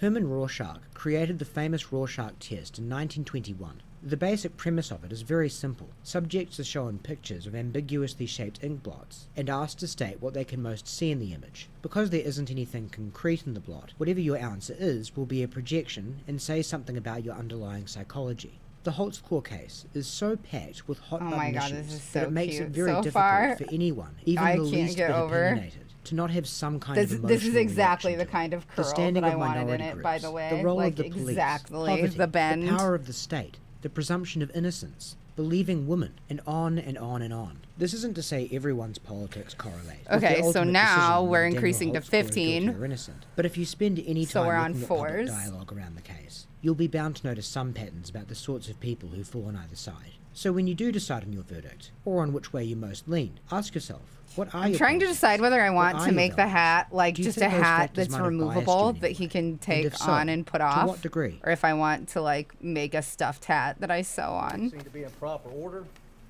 This is in the District Court of Oklahoma County, State of Oklahoma, the State of Oklahoma versus Daniel K. Holtzclaw. Case number CF 2014-5869. Well, the thing is, I wouldn't stuff it if it was Verdict, if I count was going to one, make a sexual battery. removable one. We, the jury, impaneled and sworn in the above entitled And I clause, do would upon our stuff oaths it find if it's as gonna be follows. attached. Defendant is guilty of the crime of sexual battery and set punishment at 8 years. What are you looking at right now? Not guilty of the crime of procuring lewd exhibition. Count 3, burglary in the first degree. Defendant is not guilty of the crime of burglary in the first degree, nor lesser included. Count 4, procuring lewd exhibition. Defendant is guilty of the crime of procuring lewd exhibition, and punishment is set at 5 years. A pathetic monster who viciously assaulted scores of the most vulnerable people in his community, who got off not just on the humiliation of his victims, but the idea that they would have to live in torment with the knowledge that they would never be able to do anything about it.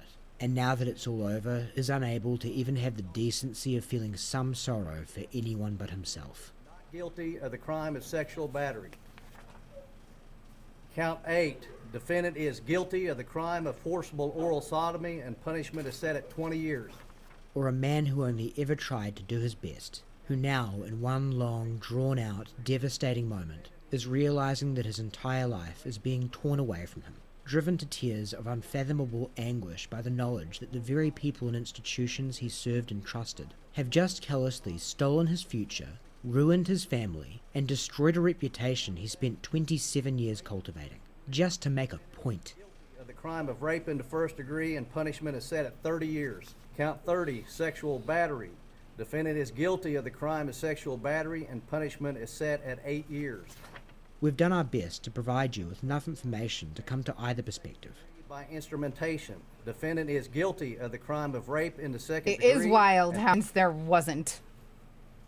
Count 36, procuring lewd exhibition. Defendant is not guilty of the crime of procuring lewd exhibition. And that's it. Let me ask the jury, is this your verdict, so say you all? All right. Counsel, There will be no more Follow. analysis, Thank you so much no for the more follow. narratives, no more For the footage. follow. I There almost will said be thank no you for the prescribed fallout. conclusion. you and your attorney just come forward. Today, the final decision I might on Daniel put a little Holtzclaw's tag on it. culpability and humanity is up to you. I'm sure he'll be retried. If all of that is true, I'm sure that there will be a retrial. I no longer wanna be the prince of Hollywood.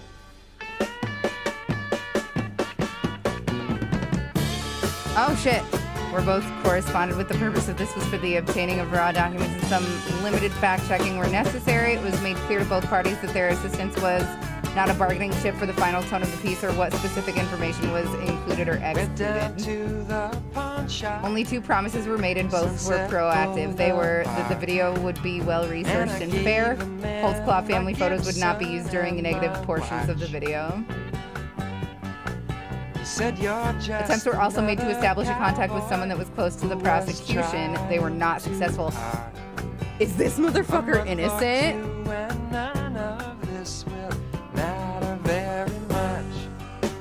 I'm the king of Oklahoma, and the folks in Tulsa know I'm good. I no longer want That was a very interesting the one. prince of Hollywood. I'm the king of Oklahoma, and the folks in Tulsa know I'm good. I no longer. I just have to finish this row, and then we'll call it, and we'll find somebody to raid. 3. Okay, thank you. Please be seated. If you would please lean into the microphone. 4. Sorry, I don't know who that is. I don't know what My name's this Kyle Allen Lamont. video is. Parkland victim alone in hallway with Nicholas Cruz targeting him. Hear his survival story. Wow. If that just piqued anybody's interest, that's what is on here. But there were so many accusers, like how? Because they were reached out to.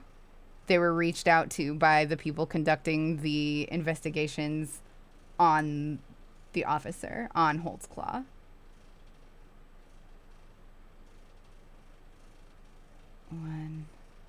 And not... a lot of the interviews were not recorded.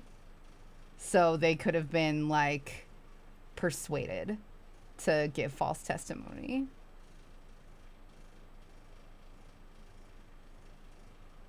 Their stories matched? Yeah. Like, the officers that were conducting the investigation could have, like, coached them. Is what the...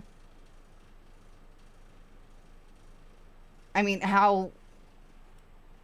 I don't trust any police, okay? Like, I don't trust any of them. So I could see it going either way, to be perfectly honest. But yeah, the point that the video was trying to make was that they could have been coached. But, like, legitimately, I have a really hard time believing that those two initial women would come forward if something didn't happen. That they were just out there trying to fuck over a cop in such a huge and grandiose way. You know what I mean? Especially considering they didn't arrest him. Anyway, that was wild. That was a wild one. I obviously can't draw any, like, hard conclusions there. I'd like to know why they would try to take him down if not guilty. Like, what did the other cops have to gain by coaching the accusers? A big bust is one. I don't know. That does feel a little sketch. I always feel bad to doubt a probable victim. Same. Anyway, we're gonna find somebody to raid here, y'all. Thanks for hanging out with me. I'm sorry that I haven't been around much. I will for sure be back on Monday for Backpack Hero, and we will be continuing the bear on Tuesday, if not tomorrow. I can't promise that I will be here tomorrow. I can't promise. I'm kind of just like taking it day by day, but I do promise that Monday I will be live with Backpack Hero because I've been talking to the dev. All right. I adore y'all. Thank you. Hang out for an ad if you don't mind. And if you could just tell me the best name for a horse in chat. If everybody could just come up with a good name for a horse in chat. Or if you've ever met a horse, what was their name? I just want to hear about horse names, please. I just need you nice and active so that we can have a big, fat, girthy raid. Anyway, I love y'all. Have a good night. Bye.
Not really jeans, but more of like leggings.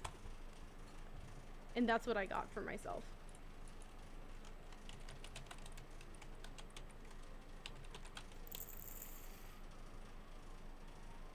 Wait, can all of you fit in here?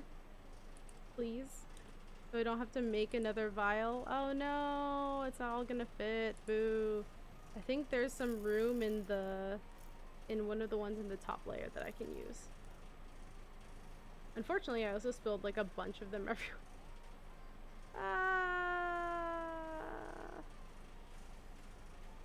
Screams from the corner. Corner screaming.